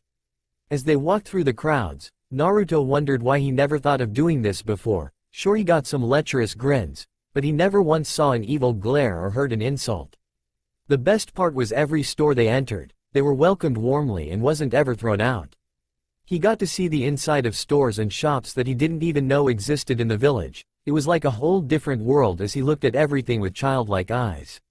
While he was enjoying himself looking at everything, Hinata was also enjoying herself greatly by watching her love experience things he has never done before. Of course, between smiling at his enthusiasm, she admired some items as well. After they had their fun of wandering those shops, they came to the real reason they were out, finding some clothing. Hinata brought Naruto to the place where she always came for her clothes. When they walked in, he nearly lost it. The place was huge. There were 2 floors to the store and it was mostly packed with any clothing you could think of, and if by some chance they didn't have it, they would make it for you. Oh, Hinata-sama, it's so nice to see you again. Is there anything I could help you find? Greeted a petite female salesperson, Mina. We're just looking for something for my boyfriend, and didn't I tell you to stop calling me Hinata-sama? Yes, you're right. My apologies, Hinata-san. So is your boyfriend here? I would like to meet the fortunate man that finally managed to get a hold of you. Now blushing slightly, Hinata answered after seeing her still female boyfriend. Well, he is around here somewhere. With him being a shinobi, he could be anywhere. My friend and I will shop for him until he shows. Very well, Hinata-san. I'll be around if you need my assistance. With a bow, Mina disappeared to the back of the shop. Hinata drug her boyfriend around the store with very little protest since it was his idea. They managed to find many things that caught his eye, and to Hinata's relief, most weren't orange. Taking quite a few clothing into a dressing room, Naruto dispelled the henge and tried on the various combinations until he ended up with something he liked. He now wore durable black pants, with integrated kunai holsters with many other pockets, think cargo style, along with a dark orange shirt, since it was his color. Completing his look was Kakashi-like mask and steel-backed gloves accompanied by a black trench coat. Stepping out of the dressing room, he caught the blushing gaze of his girlfriend, and a stunned gasp from the saleswoman that came running towards them. My Hinata-san. I guess you were holding out for someone extraordinary. If I didn't know any better, I'd say he was a descendant of the Yondaime himself, stated the saleswoman. Hinata just stared at Naruto, just now noticing just how true those words were, but put them to the back of her mind for later contemplation. Thank you, Mina-san. I always knew I picked the right person for me. That you did, but you should probably keep an eye on him. You may need to beat other girls off him. Hinata was about to respond to that, but Naruto beat her to it. Well, actually, I might have to be the one beating down the guys after Hinata-chan. I'm sure there has to be a lot of them, he stated with certainty. Ah yes, that is true, but you shouldn't have a problem with that. After the saleswoman finished talking, the owner came running up to them. Ah, it really is you, isn't it? He yelled out, grasping Naruto's hand in an aggressive handshake. I heard that you may never return here, but I am finally able to meet you in person. Oh, what a great day for me. The 2 young ninja looked on in confusion at the middle-aged man nearly praising the ground. Naruto walked on. Excuse me, but you must have me confused with someone else. Naruto said, still baffled. No, I don't believe so. I can forget that hair. It may have been quite a few years ago, but I could never forget you Uzumaki-sama. You saved so many people so early in your life. We are forever in your debt. He spoke out while profusely bowing. Huh? Questioned Hinata, Naruto, and Mina simultaneously. Ah, Mina my dear, I would like you to meet one of the liberators of Wave Country, Uzumaki Naruto, namesake of the Great Naruto Bridge. Mina looked to Naruto in awe before she bowed to him as well. You guys can stop doing that now. It really was just a job, part of my duty if you will. No, that is where you are wrong. Your job was only to protect the master bridge builder Tazuna from harm. You went beyond that by restoring hope in us, although Inari-kun, informed Mina. Well, how about this? You guys stop bowing and calling me Sama and I'll be sure to come back here for all my needs. You have yourself a deal, Uzumaki-san, but you must accept those clothes as a token of our appreciation, begged the owner. I don't suppose I can convince you not to. Seeing their confirmations, he continued, so at least let me show you a technique I have learned for manipulating clothing with chakra. Naruto channeled some chakra into his trench coat, causing it to seemingly burst into flames. Hinata looked in fear that he could be burned, but before she could say or do anything the flames died down, revealing red flames printed on the bottom hem and cuffs of the coat. Spinning around to show them all what he did, Hinata gasped in surprise and sported a pink color to her cheeks when she saw what was on his back. There was a large furry nine-tailed fox with a symbol of a small flame, with a spiral in the background, same as what she wears, nestled in the fur. So what do you think, Hinata-chan? In a flash, Hinata was pulling down his mask and placing a passionate kiss on his lips and staying there for a long few moments before breaking it off. So then, did I get the purpose behind you symbol you wear now? The owner and his daughter looked amazed at the change in clothing and had yet to move as the couple walked towards the door in conversation. Coming out of her daze, she responded, yes, but you can only wear it if you will follow through with it in the future. Marriage, you can count on it, but in a few years maybe. I still think we are too young right now. That's not true, my mother was married at 17 and I was born when she was 18. She informed him. Whoa, that is kind of young though. Hey, why are we talking of marriage again? It has been less than a week since you found me and we're on that topic. You sure move fast. To think, if I realized your feelings when we were 12 you'd probably want to be married by 13. You're probably right about that, Naruto-kun. Once I know I have you I'd make sure you had no way out. She giggled, shaking his head in confusion. I still don't get it, that phrase should easily scare off guys, but it just makes me want to be with you more. 6 days ago I never thought you, or anyone, could love me and now I'm contemplating marriage. If everything goes that fast, we'll have 2 kids by next week. I'm sure even you know that can't happen that fast. So where did you learn how to change colors of your clothes like that? She asked, changing the subject for him. That is probably one of the few perks of having an over 9,000-year-old fox stuck in you. So he teaches you stuff? Not really, he is a bastard through and through, but every so often I'll get some memories that aren't my own and I learn some stuff. Anyways, let's roll. I've got some people to prank. You contacted everyone to get together, right, Hinata-chan? Yes, they should all be there in about another 15 minutes or so. Great, let's go. Naruto put the henge back in place and the 2 women once again walked through the streets of Konoha, making their way to Ichiraku's ramen shop. Hey guys, shouted Kiba as he walked towards the small group waiting, consisting of Shino, Sakura, Ino, Shikamaru, Choji, Lee, Tenten, Neji and their senseis, except Kakashi.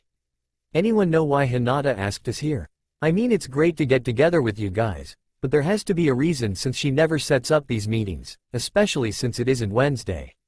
Inquired Kiba. Who needs a reason when you're a troublesome woman? Lazily replied Shikamaru while Choji ate some chips next to him in relative silence while the females of the group shouted and tried to destroy him. Hey guys, there's Hinata, but she's with some other hot chick, announced Kiba, getting everyone's attentions. Hi everyone. Hinata greeted when they got to the group. I suppose you all would like to know why I asked you all here? It's probably too troublesome anyways. Whatever, Shika, we all know that you are dying to hear the answer like the rest of us, so go ahead, Hinata. Persuaded Ino. Okay. Well, during my last mission I met someone and we kind of fell in love. Everyone went silent in shock and was pretty much thinking the same thing. How? I guess we got talking and somehow we found out that we wanted to be with each other, and earlier today we even got on the topic of marriage. I decided to bring her by to meet you all. Everyone was now even further stunned. Her? You mean you're going to marry the blonde next to you? I don't believe it. Strangely enough, it was Shino who asked this, which would have surprised everyone if they weren't preoccupied with the same topic. Yes, with the blonde next to me. Let me show you if you think I'm lying. Hinata stepped closer to the blonde and pressed her lips to hers, starting to kiss. Deepening the kiss, they went into an all-out makeout session. The entire group's jaws dropped to the ground while Tenten had to try and keep Neji from choking on the air he was breathing but had troubles breathing herself. Just then Kakashi appeared in a puff of smoke. Sorry I'm late, I was. His one eye opened wide at the scene in front of him and messed up what he was saying. There was a tree, stuck up a cat, and I threw an old lady into traffic to help, was his poor excuse. Just then the silver-haired Jonin caught a glimpse of something before his eye went back to normal and gave out a chuckle. He has gotten good, real good. I almost missed it. All eyes turned to him until laughter drew their attention back to the couple as Kakashi pulled out his little book. Sorry, we couldn't help it. Hinata laughed sweetly once again, shocking some of the group that haven't heard her laugh before. They all watched the two laughing forms until a flash of light and smoke revealed a blonde guy in a black trench coat with flames, and a face mask laughing in front of them. Oh man, I needed a camera, that was priceless. You guys were so stunned that even Shino showed he was actually alive. That was awesome, laughed Naruto. So it was all a joke, Hinata? Asked Ino. Getting a nod, she jumped up and ran to her side, staring at the blonde. So who really is this blonde hottie then? She grabbed his arm and held it to her body, which of course angered Hinata. Hands off, Ino. Only the part about him being a female was a joke, not anything else. Seeing the intense glare from Hinata, she quickly let go and ran back to her table in fear. So, Sakura started. You are in love with this guy then, right? What about your other love, or is it all just because you like blondes and you never had any true feelings for him? No, Sakura, I love them both. Hinata smiled. You can't just love both of them, Hinata. You need to choose one or the other. Either this guy or Naruto. It is impossible to want them both. Yelled back Sakura. You are wrong. I will have both and nothing will stop me. She declared while trying not to laugh, but failed. See, Hinata-chan, I told you pranking was a source of great enjoyment, proclaimed Naruto while holding up the laughing girl. Yes, you're right, Naruto-kun, this is definitely fun. What? Screamed the group, except Kakashi, who was still trying to find a scene close to that last one in his book but was getting more disappointed every second. I'm starving, Hinata-chan, let's get some ramen. Hey old man, bring me 10 beef and 10 chicken. He called out to the counter. No problem, Naruto, I'll even give them to you half off for my favorite customer. Noticing their eyes on him, Naruto turned to the group. Hey guys, what are you guys staring for? It's like you just saw a missing nin walk by and order lunch. Nearly everyone fell off their seats at the stupid joke. Yeah, I know, lame joke wasn't it? Oh, and I'm not a missing nin. Just so you guys know, everyone relaxed a bit except for a pink-haired girl who threw a punch at his face. He surprised everyone, including Kakashi, when he caught it like it was nothing. Hey, I don't want your love, tapped Sakura. I'm with Hinata-chan now. He looked at everyone's shocked looks. Hey, what's wrong guys? Order up, old man doesn't stay open that late. Almost everyone was still staring as Naruto, who nonchalantly pulled up a chair for Hinata and himself. Hey dog boy. Where's your puppy? Akamaru is not a puppy anymore, right Akamaru? Akamaru? Kiba looked around the area and found the giant dog to be nowhere. Hey, has anyone seen where Akamaru went? He just got a series of no's until he saw Naruto smiling much too guiltily. Naruto, where's Akamaru? I think I saw him in the tree outside with Kakashi's cat. Half of the group turned and found Akamaru was indeed in a tree with a cat, but the giant dog was whimpering. Damn it, Naruto. He's afraid of cats. Well, he's like 5 times the size. Why should he be? Maybe he met up with Tora when he was younger. Everyone cringed at the name of the Dayamo's wife's cat but really wondered to themselves how the dog got into the tree in the first place without anyone noticing. After getting seated again, Kiba had to rescue Akamaru. The shock wore off and the questions came flying forward about why he was gone and Hinata's relationship. The group ate and talked for quite a while until Tucci, owner of Ichiraku's, kicked them out to close up shop. The group said their goodbyes. The senseis left hours before and netting to do their own stuff, and parted ways, leaving the new couple alone in the cool night air. Maybe a short reunion, but it was fun to write. So, Hinata-chan, is there anything else you would like to do? No, not really, let's just walk around a bit before heading home. They walked, very closely, through the local park. Hinata had her head resting on his shoulder while his arm was wrapped around her thin waist. Walking in silence, they admired the serene landscape almost as much, and they looked at each other. Since it was getting colder out, Hinata just led him back to the apartment instead of voicing her chill. They entered the small apartment and Naruto took off his trench coat and hung it on the coat hook, where it returned to the store-bought solid black, and removed his mask. Hinata went into the bedroom where she changed into her sleeping attire while Naruto sat on the couch with sleep threatening to approach. After changing, Hinata opened the door again and allowed her boyfriend to enter. Throwing out all her reservations, she leapt to his arms and madly kissed him. Not slowing up, she continued as she secretly inched him closer to the bed. When she felt she was close enough, she caused herself to fall backwards to the bed, pulling him down on top of her without even breaking the kiss.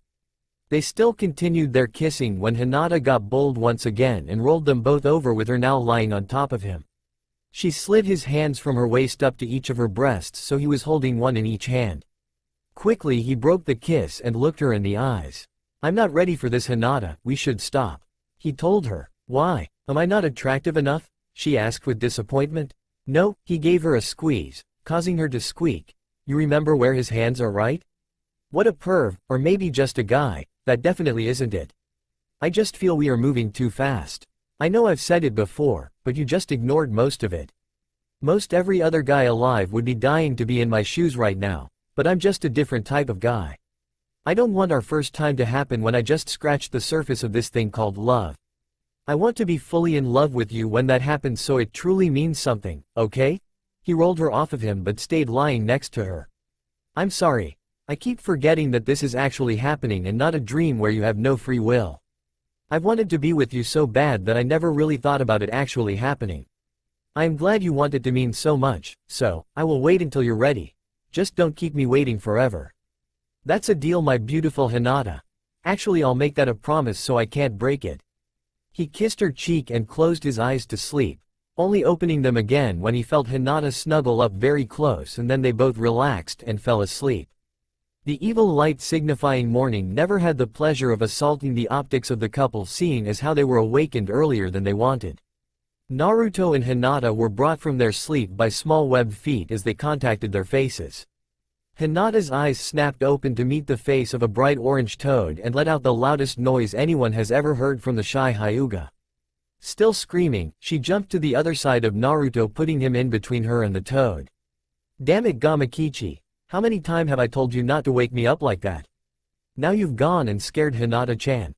Hinata shyly peeked over him and looked at the orange toad in curiosity. "Oh, my bad. Sorry, Miss Hinata," Gamakichi apologized. "I was unaware that Naruto had a girl. My name is Gamakichi." Hinata flinched a bit when he started talking but got a hold of herself quickly. Pleased to meet you. What exactly are you doing in our bedroom?" Hinata asked. "Oh, you're living together then? Boy, you sure can pick them, Naruto," he commented, causing the both of them to blush slightly. "Oh, I was sent by the Hokage and Ero Sennin to fetch you two for something about hypnotizing or something. I wonder what the hell they found that we need to be there so early." "Well, thanks, I guess, Gamakichi. Oh, and tell your father I'll settle our deal sometime this year." "Hey, no problem. Pops will be glad to hear that as well. He has been looking forward to it for a while now."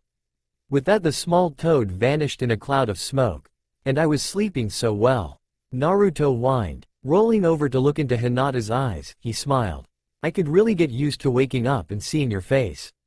Hinata smiles at his comment and got surprised by a quick kiss. "Come on, Hinata-chan, let's get going. I doubt I want to piss of Tsunade after that last time." The two of them dragged themselves tiredly down the empty streets until they reached the Hokage's office and walked into the room. "Hey Ba-chan, Ero Sennin, what the hell, we were sleeping peacefully. What was so important that you couldn't wait until later to tell us?" "Truthfully, nothing, but after your actions last time, I figured a little payback was in order." Tsunade laughed as Hinata beat her boyfriend playfully for being the cause of the early waking. "Right, Now that I've been beaten by my girlfriend, what did you need to tell us? Actually, Jiraiya has returned with some information that could be the cause of your hypnotism. She nodded to the white-haired Sannin to tell his part.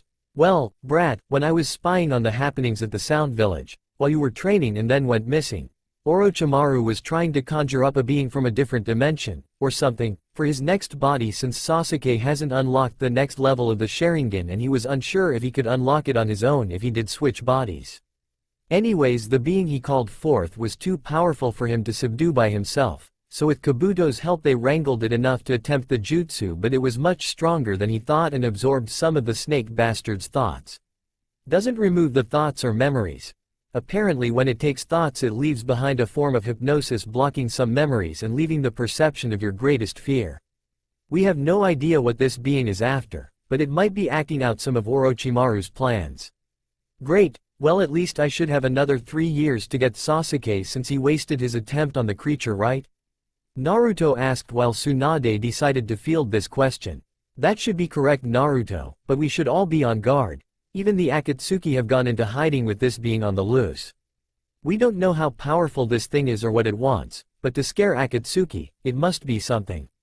We must also assume it has knowledge of our village and many of its ninjas since we believe it made contact with you during your training and might have gotten some of your memories. Just be on your guard, you both will be free from missions, so have some fun. And don't do anything I wouldn't do, giggled Jiraiya as the couple was headed for the door. There's nothing you wouldn't do, Ero Sennin, commented Naruto as he continued to the door with his arm around Hinata.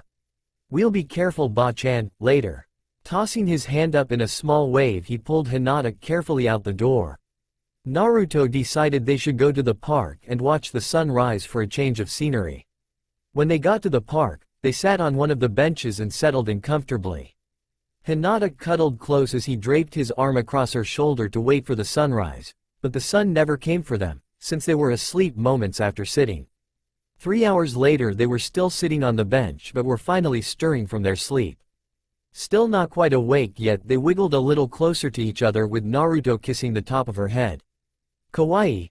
Squealed some female voices, causing the sleeping couple to snap their eyes open looking for the cause of the disturbance. Sitting right in front of the two were Ino, Sakura, and Tenten watching them closely. You guys are so cute together, shouted Ino. Yeah, idiot, why couldn't you have figured that out sooner?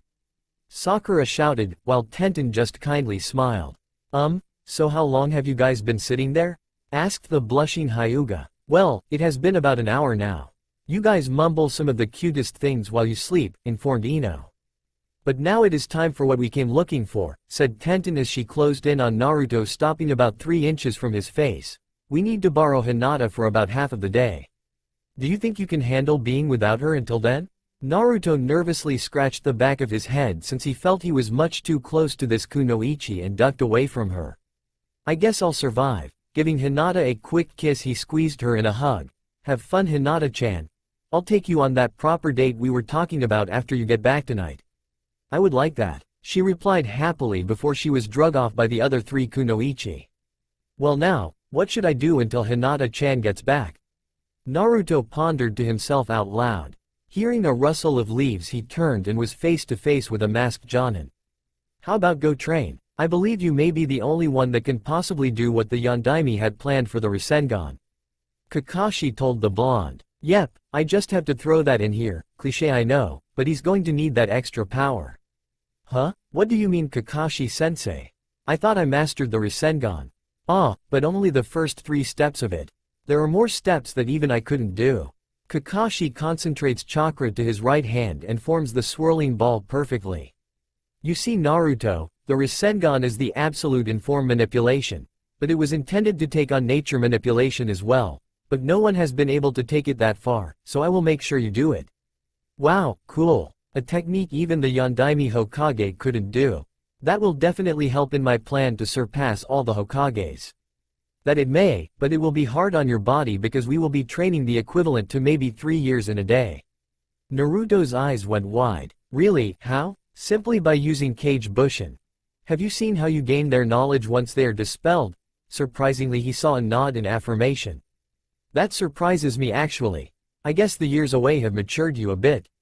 Now then, I've heard from Jiraiya that you are mostly tuned to the wind element, so we'll begin with that. Make a bunch of cage bushins and we'll start. How many should we use? Make as many as you can without depleting your chakra.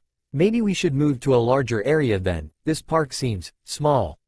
Naruto replied while Kakashi's viewable eye went wide for a short moment.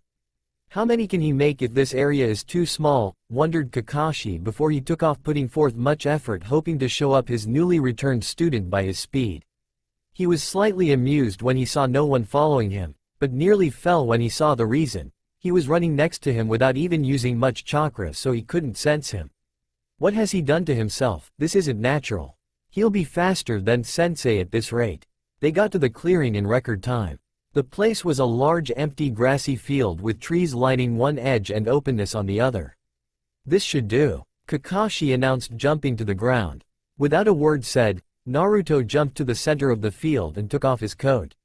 Kakashi sensed a vast amount of chakra flare when he removed the coat, but it died down just as fast as it spiked. What was that, Naruto? Kakashi calmly asked while watching the intricate designs on the coat vanish. Oh, that? It is just a technique I use to change the color of clothes. It uses a large amount of chakra, but it can make any color clothes you want. You know how hard it was to find orange clothes every time I destroyed a set? How long have you known that technique? I just knew it after pulling Kyuubi's chakra in Wave. I think every time I use a portion of his chakra, I learn something new from him. It is almost like I'm absorbing all his knowledge piece by piece. Another cool part is when I pull too much and almost lose control. While not the losing control part, I can use that same amount the next time I try and I will be in full control. I think it accelerates the process of assimilating his chakra. Well then, that isn't what I thought should happen with the seal. Anyways, how about you make those bushins then? Right, Naruto's pupils turned to slits as he channeled chakra for the technique. The vast amounts of chakra being pulled ripped up the grass around where he was standing. Taju Kage Bushin no Jutsu, he called out as the field was filled with Narutos. Kakashi revealed his Sharingan and stared at the mass of Narutos. 10,000, that was beyond unbelievable. That'll be like training for 27 years in one day. The training commenced, and Kakashi was constantly being surprised at the ability of his student that he initially ignored. Reluctantly he had to agree with him that he was going to be Hokage at this rate, but he wouldn't let him know that. Surprising him once again, Kakashi saw the real Naruto meditating in the center, mentally dispelling small amounts of clones and remaking them as to not be overloaded by information. Only an hour went by before Naruto was actually trying to add the manipulation to the Rasengan. Another 5 hours were gone before Naruto collapsed from exhaustion in a massive crater he created with his new, mostly mastered jutsu. Very short training, but it has all been done before, why change it? The details are close to the original. I think you may have overdone it, Naruto, Kakashi stated with what could be taken as a smile. Nah, I just need a little rest. I'll be fine. Just then Tenten and Sakura came into view, leaning on each other, bloodied from a fight. Sakura, Tenten, what happened? Asked Kakashi with concern. We were attacked by this thing, replied Sakura, clearly in pain. What thing? Where is Hinata? Why isn't she with you? Questioned an angry and worried blonde. It was ugly and black, we barely got away alive. Ino went to report to the Hokage and we came here to find you too. That thing told us that you were to meet him 10 miles outside the village if you wanted to see her alive. Kakashi-sensei, tell Tsunade that I'm going. Make sure those two get to the hospital, ordered Naruto as he shakily stood from the ground. No, Naruto, you are too weak to fight. You will not go, and that is an order. Too bad, Kakashi-sensei, like you said before, those who don't follow rules are trash, but those who leave their friends behind are less than that. Besides, she means much more to me than just a friend. I love her, and I'll gladly die if she could live. Naruto throws his coat back on and turns away from the small group before looking back at Kakashi. Oh, and Kakashi-sensei, I have more energy left than you think. A cloud of dust picked up, and he was gone, astonishing everyone in the area. Kakashi-sensei, when did he learn Shushin? Asked Sakura with Tenten nodding in agreement. He didn't, that was pure speed. I don't know how he did it, but he's probably much faster than Lee, he answered while looking where his student once was. Please be okay, Hinata? I never realized how much I could love you in this short amount of time, but the thought of losing you has revealed it to me. Pushing more chakra to his legs, he tore through the forest, destroying branches on contact. Reaching the general area he was told about in only a few minutes, he concentrated on his senses to find the whereabouts of the creature. Feeling a familiar presence, he rushed deeper into the forest to where he found the source. Tied to a tree, slightly worse for wear, was his girlfriend. Her eyes snapped open the moment she felt a powerful presence and was relieved to find a blonde man looking at her.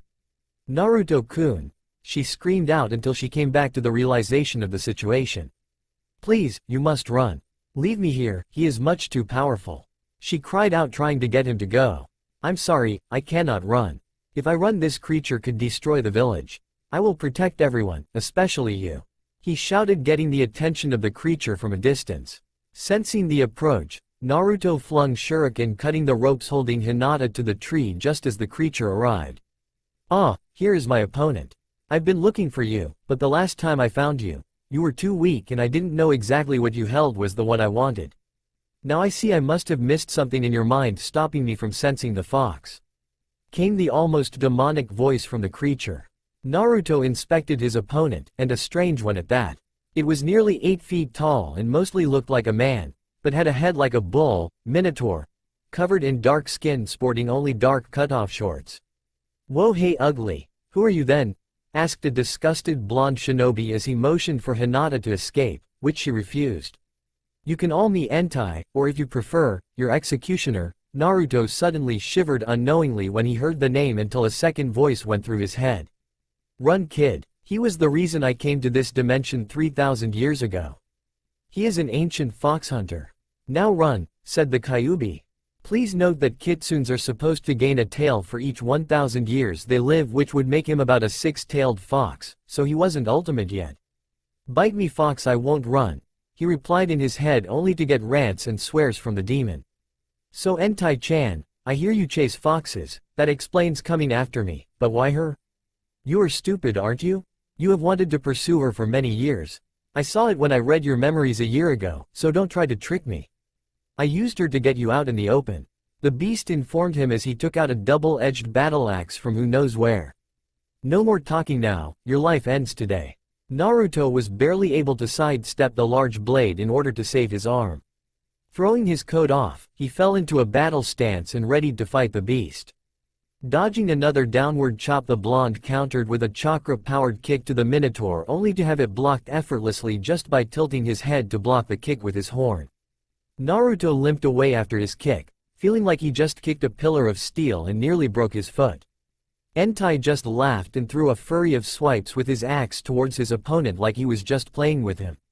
Back in Konoha, the Hokage gathered a group of Anbu along with Kakashi and Jiraiya to send to the location of the battle.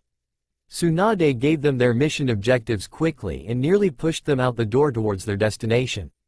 With Kakashi and Jiraiya in the lead, they hurried themselves to the location of the heightened chakra signatures. Naruto, now panting from overexertion, was still feeling the effects of his intense training and was quickly losing ground in the fight. "You are fighting a losing battle, you can never win," taunted Entai as he swung a powerful chop, causing a shockwave to blast the blonde into a tree. Hinata cried out and was about to run to him when Entai blocked her path. Maybe he'll fight a little longer if he were to see his woman die. Lifting his axe, he was about to move for the kill on the frightened girl when he felt a strong wind pick up and looked toward his downed opponent, only to see him standing with 2 clones forming a ball of chakra with razor edges swirling around the perimeter. "You will leave her alone. I will not let you defeat me. I will protect my village." The 2 Naruto clones poofed out of existence while the real one held up his hand as the blades doubled in size. "Take this, bastard." Fuuten. Rasengan Shuriken. The intense attack came hurtling toward Entai when he turned and slashed with his axe, Demon Axe Shield. Entai called out, connecting his axe to the orb and getting consumed in the following explosion. Naruto fell on his back, trying to let his body rest from his premature victory. He thought he won, but the damage was only dealt to the axe because of his defense. The smoke cleared, showing an enraged beast holding a now single-edged axe.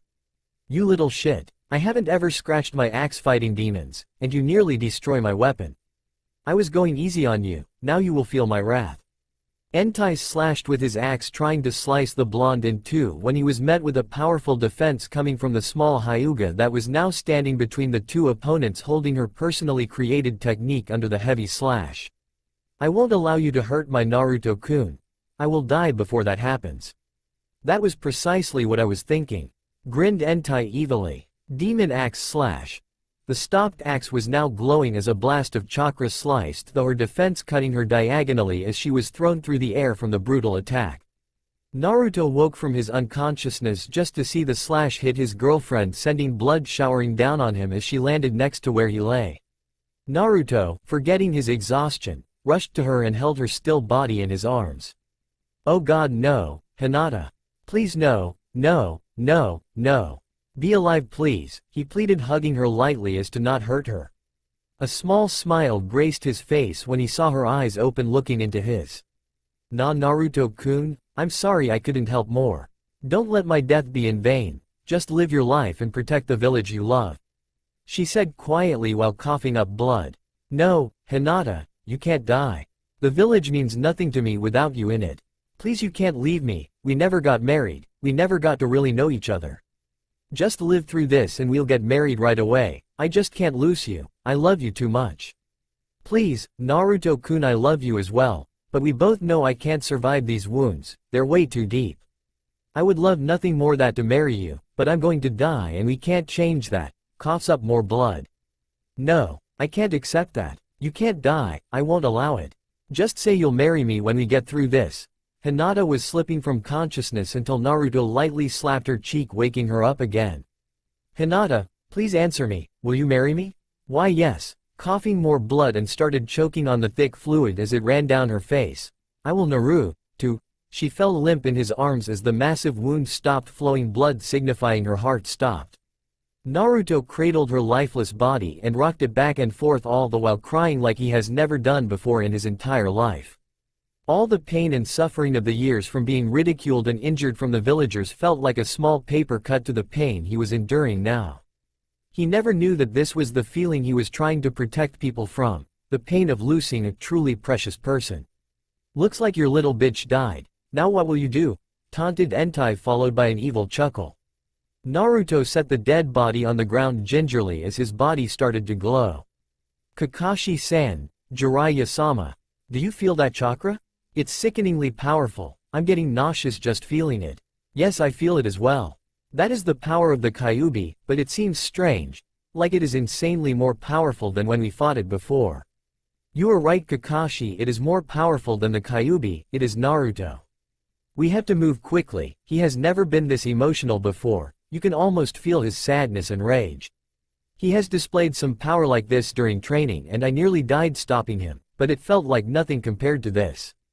I have no idea how powerful he can get if we leave him alone. Everyone we go now, double time, ordered Jiraiya as he hurried to find his student. You dumb piece of shit. You killed my girlfriend, my fiancé. I will never forgive you. Chakra burst outward from the enraged blonde and engulfed him in the intense red chakra from his inner demon. You know, someone once said to me that when you have something to protect, then you will become truly strong. From that day on I found people to protect, but I never grasped the true concept behind it, that is until now. It wasn't if you were willing to protect them by putting your life on the line, it was if you were willing to give up everything including your life to protect them. I never did that since I felt the will to live myself and it was holding me back. It was also partly due to the feeling that I might hurt others, but now I truly have nothing else to live for but to kill you so you can't kill anyone else.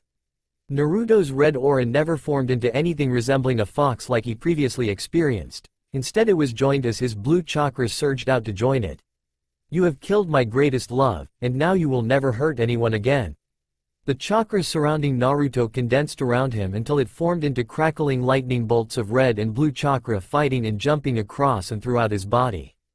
The blonde shinobi looked at his body amazed at the power he could control freely as he felt ancient jutsus he unconsciously wanted flow into his mind. That was when he saw the best jutsu he could ever imagine at the time. I see, I guess the Kyuubi wasn't completely hell-bent on destroying everything like I thought. Naruto looked to Entai and then turned his back on him as he approached his lifeless love. Please, don't be too late. he told himself as he pressed one hand to her forehead and the other to her chest. Ancient arts. Resistive healing. He saw the jutsu activate and some of the wounds seemed to heal, but something else was still actively killing her. Turning Hinata's body on her side, he slapped her squarely on the back, with a little added chakra, forcing out the blood in her throat and lungs. "Come on, work please," he pleaded as he placed his hands on her again. "Ancient arts. Resistive healing," he called out again. This time her chest jumped upwards, taking in air as she started choking and coughing. Gently patting her on the back, her coughing spell ended as she was now steadily breathing in and out on her own. Thank God. Standing up, he turned towards the Minotaur. Naruto felt his electricity-like chakra flare around him as he approached his opponent. "You are going to die here. I don't know how long my body can hold this power, but it will surely be long enough to destroy you." Even though the whole thing, from the death of Hinata till now, was merely a minute, Entai was irritated and got impatient and charged at the blonde with axe blazing. Naruto easily sidestepped the axe as it came crashing down to the ground. Without missing a beat, a swirling sphere crashed into what was left of the axe. Rasengan. The battle axe shattered, sending shards of the blade in every direction, leaving only a smiling face and a pissed beast. "Let's see what you really got, you freak." Kitsune Kiku. Entai easily saw the kick coming like Naruto planned. Like before, the Minotaur cockily tilted his head to block the kick with his mighty horn, but this time around his horn was the weaker link as it shattered, causing Entai to step back in pain. "You don't stand a chance against me now," declared Naruto with confidence. "Shit, this hurts using this power. It feels like I'm being torn apart." Ignoring his pain, he charged into battle and began exchanging blows in taijutsu. Surprisingly, the large beast was quite nimble as he dodged the hits with apparent ease until Entai backed up and charged an attack. "Dark matter blast," he called out. Opening his mouth wide, Entai hurled the dark evil ball towards his enemy. Ancient arts. Space division. The dark matter ball split in two around the blonde's defense, sending the halves in different directions. They continued hurling attacks and counters at each other. "Didn't want to think up more attacks so you can use your imagination," until they both ended up thoroughly beaten and worn. Damn, when they said Kyuubi's chakra was infinite, they weren't kidding. All those jutsus, and I'm not in the slightest out of chakra, but it hurts worse than hell itself. Naruto wasn't winded, but was slowing down due to just the pain. The two opponents sized each other up and simultaneously knew the fight had to end now with the final attack. "You will die now, kid. It has been a real interesting fight." With his arms raised above his head, pointed towards the sky, Entai called forth his greatest attack, Darkness of the End. A great ball of pure darkness started to form in his outstretched arms, absorbing even the light itself. "Oh hell," was Naruto's voiced reaction as he ran in front of Hinata's unconscious form to be sure his attack wouldn't hurt her. Holding his hand outwards, a swirling ball formed as Naruto's face contorted in concentration. "I can't use Bushins, they'll get torn apart trying to hold this chakra, so I must do this myself." Sweat poured off his brow as he focused on his attack. Seeing the darkness ball finish its growth, he knew it was nearing the end, so he made the final push to finish his attack.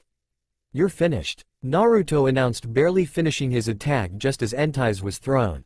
Strength of all the elements. Rasengan. Naruto pushed the ball of chakra completely through the darkness attack, shredding it with little effort. Not even slowing down, he thrust the ball directly into the chest cavity of Entai. The Rasengan kept its form as he let go and stepped away from his enemy. "This is your end, Entai Teme, enjoy hell." Boom! Covering Hinata with his body. Not a moment too soon. The Rasengan lost stability and exploded, shredding apart the entrails of the Dark Minotaur. Naruto lifted himself off of Hinata and inspected her for injuries and heart rate. After verifying that she was as well as he could discern, he held her hand and molded chakra into a crystallized ring around her finger. He admired his work of the blue and red ring intermixing and shimmering into a light purple and back again. He lightly kissed her lips and stood up next to her. Still holding back screams of pain from the transformation, he tried to shut down the flow of chakra, but found it wasn't happening. The chakra kept coming and regenerating itself, there was no end. A team of Anbu, along with Kakashi and Jiraiya, landed in the clearing and saw the mangled body of a minotaur with a blonde ninja radiating insane amounts of chakra standing by an unconscious dark-haired girl. "Naruto, are you okay?" asked Jiraiya, fishing to see if he was still in control or if the demon got loose. Define okay. I'm still in control if that is what you mean. Naruto replied. When the white-haired Sannin heard this, he sighed in relief.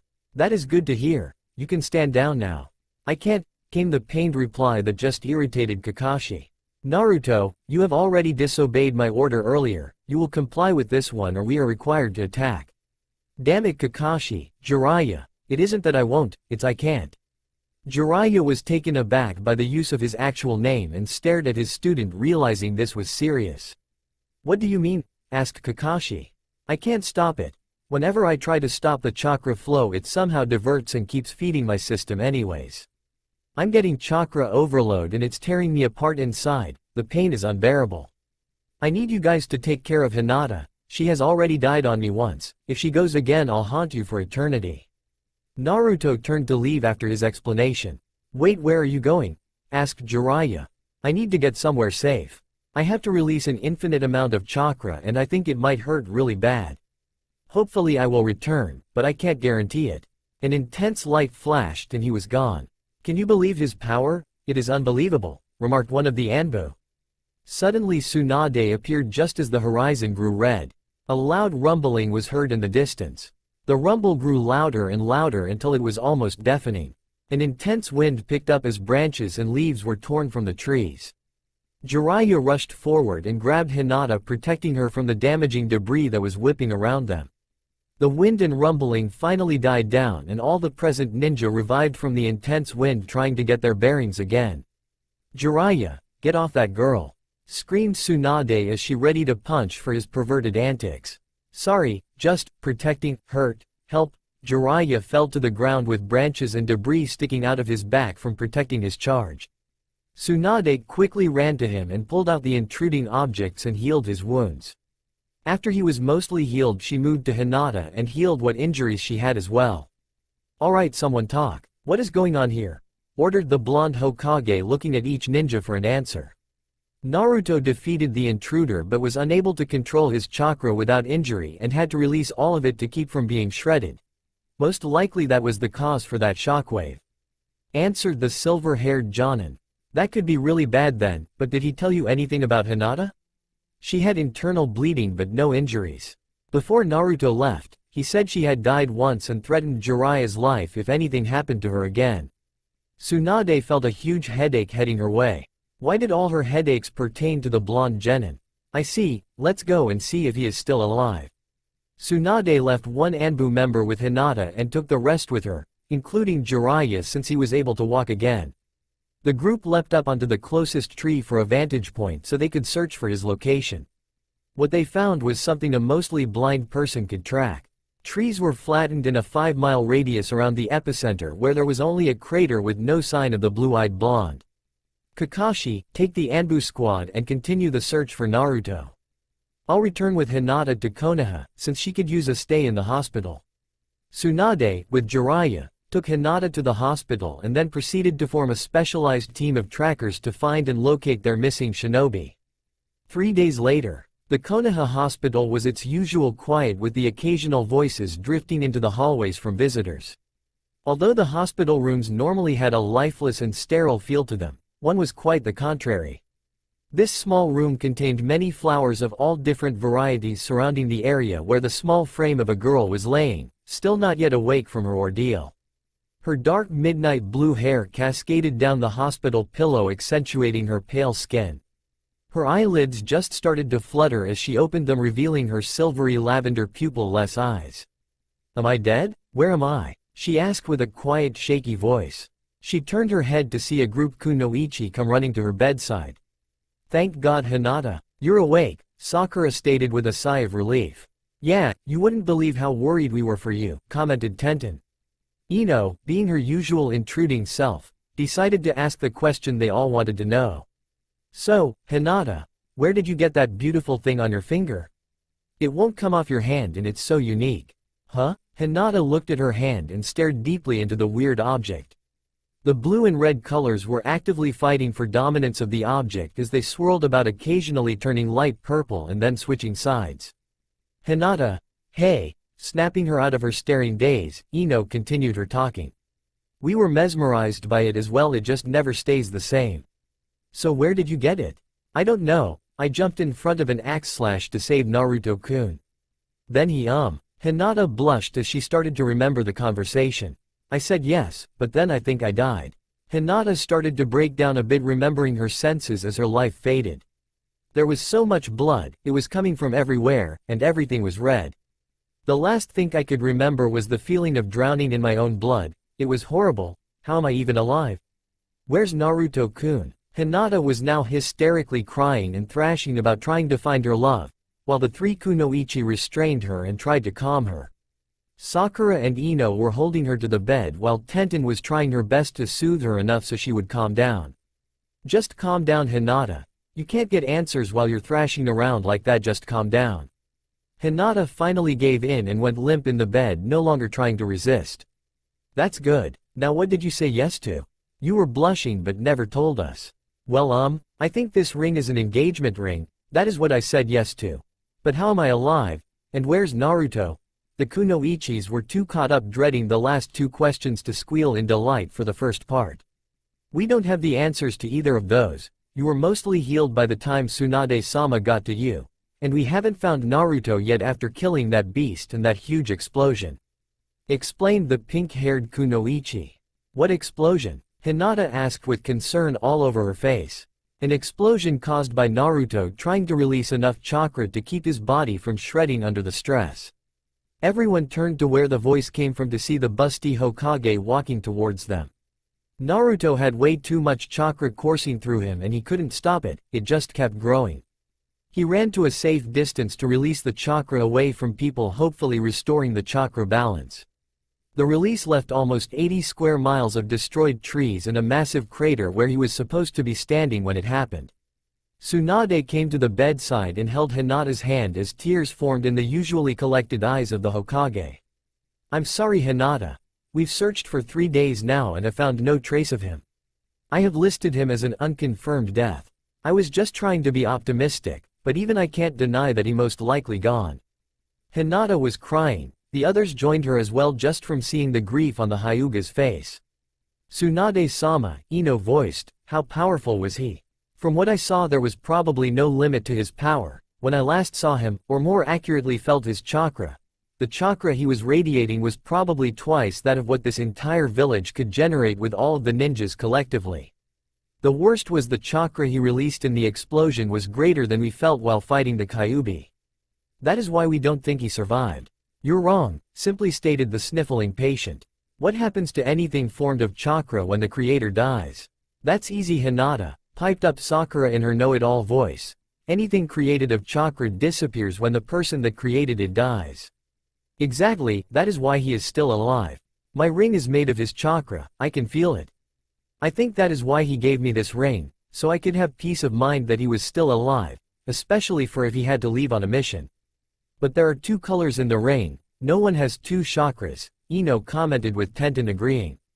Wrong, the other 3 females said together with Tsunade continuing, Naruto has 2 chakra sources. How? I can't tell you, but just accept it. Hinata, as long as that ring exists, I'll continue sending search parties to look for him, but don't expect the council to approve it. I can only get by with nothing more than a few ninja assigned to it, so the council doesn't have to approve. Quote, thank you, Tsunade-sama, replied Hinata with a genuine smile. Tsunade returned the smile and then left the room, leaving the tired Hyuga to fall backwards onto the bed and fall asleep immediately. Please come home soon, Naruto, you surely are loved here, thought Tsunade, and she disappeared into the halls of the hospital. That's all for now. If you enjoy, then please like, share and do comments.